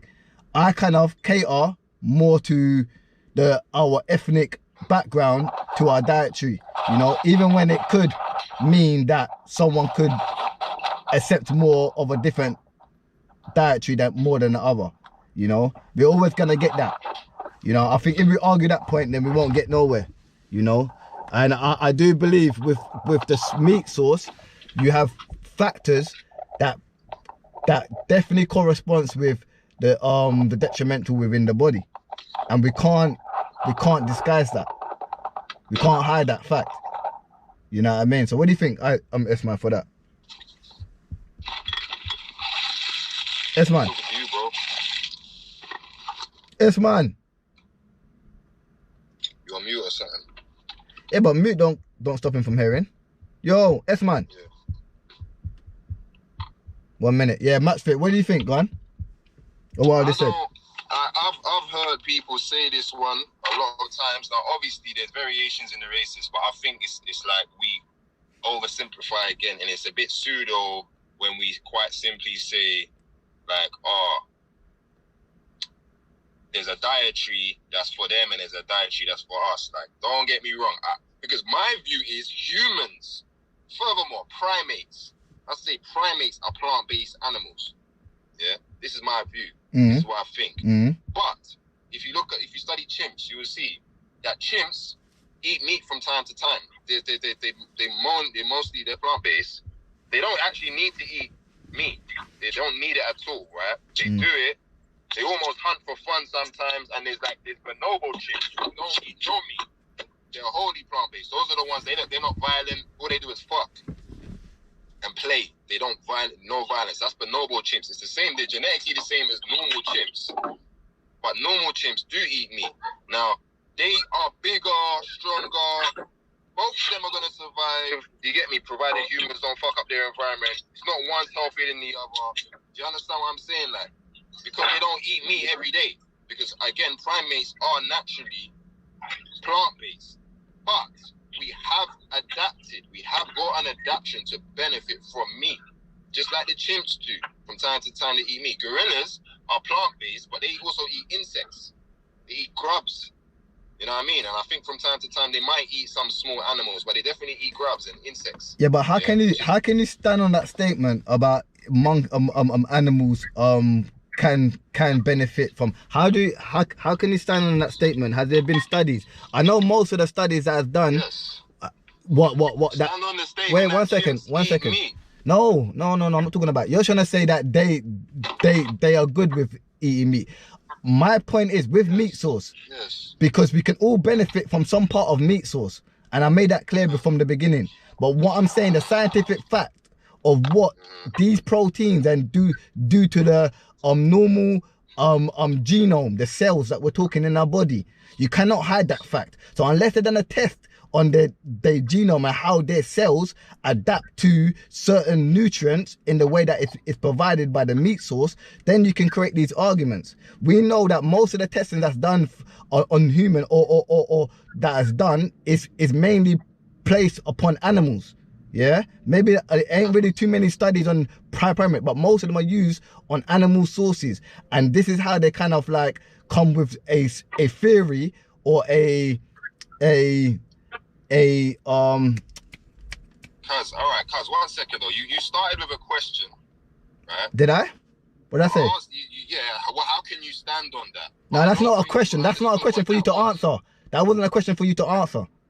But I don't think you understood what I said then. You're saying stuff now. Alright, cool. What did it so go on. Explain. Because I'm clearly hearing, I'm responding. I was just responding on what you said. Yeah, alright, so that's I've said now, yeah, chimps, right? I'm saying primates are plant-based animals, but gorillas are plant-based, but they do eat some animal protein. They eat insects and grubs and shrubs. Yeah. The point I was making about chimps, there are 2 types of chimps. They are genetically the same, but through a process, I don't know, they split up at some point. One called bonobo chimps, and these are they have more saggy bottoms. You might have seen them. Their bottoms are like saggy. But they're not actually different to the normal chimps that you've seen. They've just separated and they have different habits. The bonobo chimps are more peaceful. All they do is fuck. They're non-violent. They're fully plant-based. They're fully vegan. They never eat meat. The normal chimps, the chimps that you and me are seeing everywhere, these men eat meat from time to time. They'll go out in gangs and eat meat. Yeah? And they're more violent. They'll war with the chimps over there. And yes, it's been studied. This isn't my opinion. This has been studied. Right? These men eat meat from time to time. Now, health-wise, you do not see bonobos living healthier and stronger than these other chimps. I'm saying you can't make that argument. So this is what my point is. No, but you can't make that argument. No, but you don't see them getting sick. You don't see them getting cancer. Has their tested related? They have no, because tested hasn't been. If you can show me a peer review of how the genetic are differences within those groups, then this is a stance that you can make. When you're just generalizing, talking and saying that because we see unless you have comparison. What are you comparing it to? The genetics. I keep on going back. Everything I speak on is genetics. You're saying genetics. So what you're asking for is them to prove that the chimps that do eat meat are less healthy than the ones that don't eat meat genetically. For you to make your argument, on what you're standing on, you will have to prove. You can't just say things. I have to show you genetics. Yes, you have to. Wait, you have to. One sec. My evidence is there's no sickness. There's no difference in sickness. So you're saying you need genetic evidence. It's not enough for you to see that this group is not getting sicker. They're not dying earlier. They're not having any visible, observable illnesses that are linked to diet. You want genetic evidence. It's not enough for you to not see that this group is not sicker than that group. That's what you're saying. I need you to kind of like revert me back to a source of this study that you're making your argument on. I don't agree with that. All right. I hear you want the source, but let's say that what I said is factual. You have these 2 groups of chimps. Yeah. One is vegan and one is not vegan. One eats meat from time to time. Let's say that's true. And let's say it's also true that you do not see instances of illness more in one group than the other. Yep. let's say that's true. Yep. Is that enough evidence, or are you saying that's not enough evidence? No, that be evidence. If you can provide the... All right, so that's my point. That is the only point they've made. I've not seen their genetic evidence to prove that their man are just as healthy. But I'm saying that they have shown that these men live fine and these men live fine. They've just picked different methodologies. Again, when I say they're meat eaters, they don't eat meat every day. They kill shit, eat a little bit of it, and fuck off. They don't even finish the shit. They don't even finish it. But they are bigger, they are stronger, and they are more aggressive. Arguably, they're smarter. They even argue they're smarter. They're better at using tools and shit like that. But to me, that doesn't prove that they're more smarter, because the other monkeys, the other chimps, they don't care about the tools. They're happy just fucking and playing all day. So why do they need to make a tool? It doesn't prove that they're dumber, because they've found a different way of life. Yeah. All I'm pointing out is that this is evidence that, like, and gorillas too. Gorillas, you can't tell me gorillas are not healthy, right? They live how they naturally live. They eat insects, which is a form of animal. Right? Gorillas eat majority of plant, man. What are you on about? Yeah, majority. You hit 90%. 90%. Yeah, you hit the nail on the head. Majority. What point in this discussion have I not been pointing this out? This is the whole point I'm making about primates. We are fundamentally plant-based. When I say primates, I mean apes. Yeah, I agree. I hear you. Yeah, we are fundamentally plant-based, but monkeys too and apes. Some of us find ways to get some nutrition from the animal kingdom. It doesn't mean that's our main source. It doesn't mean that's what we eat every day. It doesn't mean that's our fundamental basis of food. Furthermore, humans, even meat-eating humans, have always been 80% plant-based until very recently, because everyone's so wealthy. We've always, throughout history, because it's impossible to eat meat every day because you have to be rich. So the majority of humankind is plant-based 6 out of 7 days of the week minimum, even though they happily would eat meat, but they couldn't get it. So we've always lived that way. So we've evolved to be that way. I'm saying this is a thing that primates do. I've just given you examples. Gorillas do it, chimps do it. That's fair enough. That's fair enough. That's fair enough. But okay, so let me. So what's my issue? Because it seems like I'm the only one with the issue with meat. That's my thing. It seems like I'm the only one. And my thing is absolutism. This is the issue. No, man, that's not what I'm pushing. Absolutism in principle. Brother, I'm not pushing. It's just bad. Wait 1 second. Brother, I think my stance is very clear on that. You can't put me on the was it whatever you just said?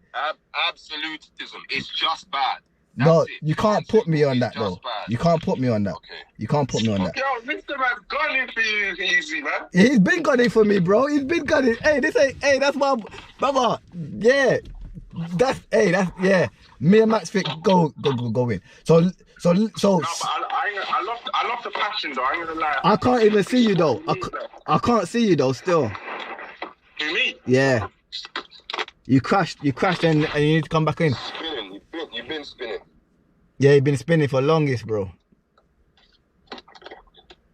But yeah, man. Alright, hey, listen. Alright, do you want me do everyone want to hear my point, or we think we can just... Yeah, you can hear your point. I can hear. But I think my point should be on the next convo still, cause I think this convo has been mad. My issue with meat. That's what you want to hear. Yeah, go on. Yeah. Nah, that's it. We leave it as that then, bro. I think. So you're not gonna. You're all right. I'm gonna. In conclusion, then yes, the point I'm making is like, wow, there's a place for meat. You don't have to eat it though. That's what my point is. It has a function. It has a use in a diet, and I could benefit from it without hurting myself if I use it in a smart and conscious way, like you described, in a conscious way. Like, I ain't done it, and I wouldn't know where to start. But I'm doing a blood test right now. If I do a blood test and I'm low in certain things, like I'm gonna get, like it costs like 180 or something like that, I want to see, then I might consider trying to add in something that will help. If I can't find the plant source and I can find the meat source, then I'll use an animal product. And it will just be about consciously understanding the benefits and the detrimental effects and, plus or minuses of it all.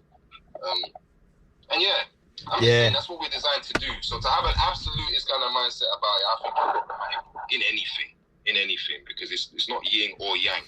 It is yin and yang. It's all about the balance, and that is nature. That is how nature works. Nothing is a medicine or a poison in essence. It's all about dose. That's what decides whether it's good or bad for you. Yeah, that's mad. Yeah, we can definitely end it like that. I don't know, because I think my Sman was trying to keep on jumping in. I'm accepting him, and he's not jumping on. So, you know what I mean? I think the build, this is like a, but I want the convo to be like this. As much as possible. We're going to always disagree, and we're always going to have their opinion, but I think everyone can sit around and listen. I don't want people, I do accept people that's more patient than the others. So I do acknowledge that. You get where I'm coming from? And I do acknowledge that some people might be a little bit long-winded than the others, yeah? But I think once we start getting used to that build, we can just chop it down. Because Eazi don't have to be long-winded. You know, Eazi with this full up, shuck up genetic variations that you can just look up, yeah? To make my point. But other people might need to just go in a little bit more of a depth to explain their point. So, you know what I mean? But as long as everyone gets their stance to speak, and once we're clear on that subject, even if we agree on it or not, we can this little bit, I won't say move on, but we can move on, because we don't want to be stuck in that same combo and we're going round and round in circles. So I think that's a good start for 2024. And at least the man them has, all the man them that I know that are deep into the health and science has stood on this platform. Personally, I'm talking about me personally. So if Sman Ican is on there, he can send his last build, because I just want to end it. And then our match split, yeah man, because this build is a lot. It's a lot to dissect, man. And I think this is 2024. There's more it's gonna be, man. I think it's a good build, man. Salute to you for jumping on though, Max Fit, bro.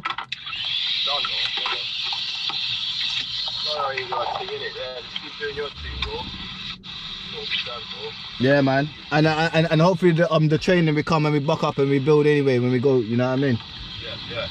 Yeah. But yeah, man, look, yeah, brothers, Sman Ican, enough love for the build and peace and family. So everyone's easy, herbs that. The convo was big, you know how it go. 2024, gonna be many more convo, and we're gonna try to break it down as best as we can for the people to benefit from it. So salute to you, Max Fit, yeah? Yeah, man, bless.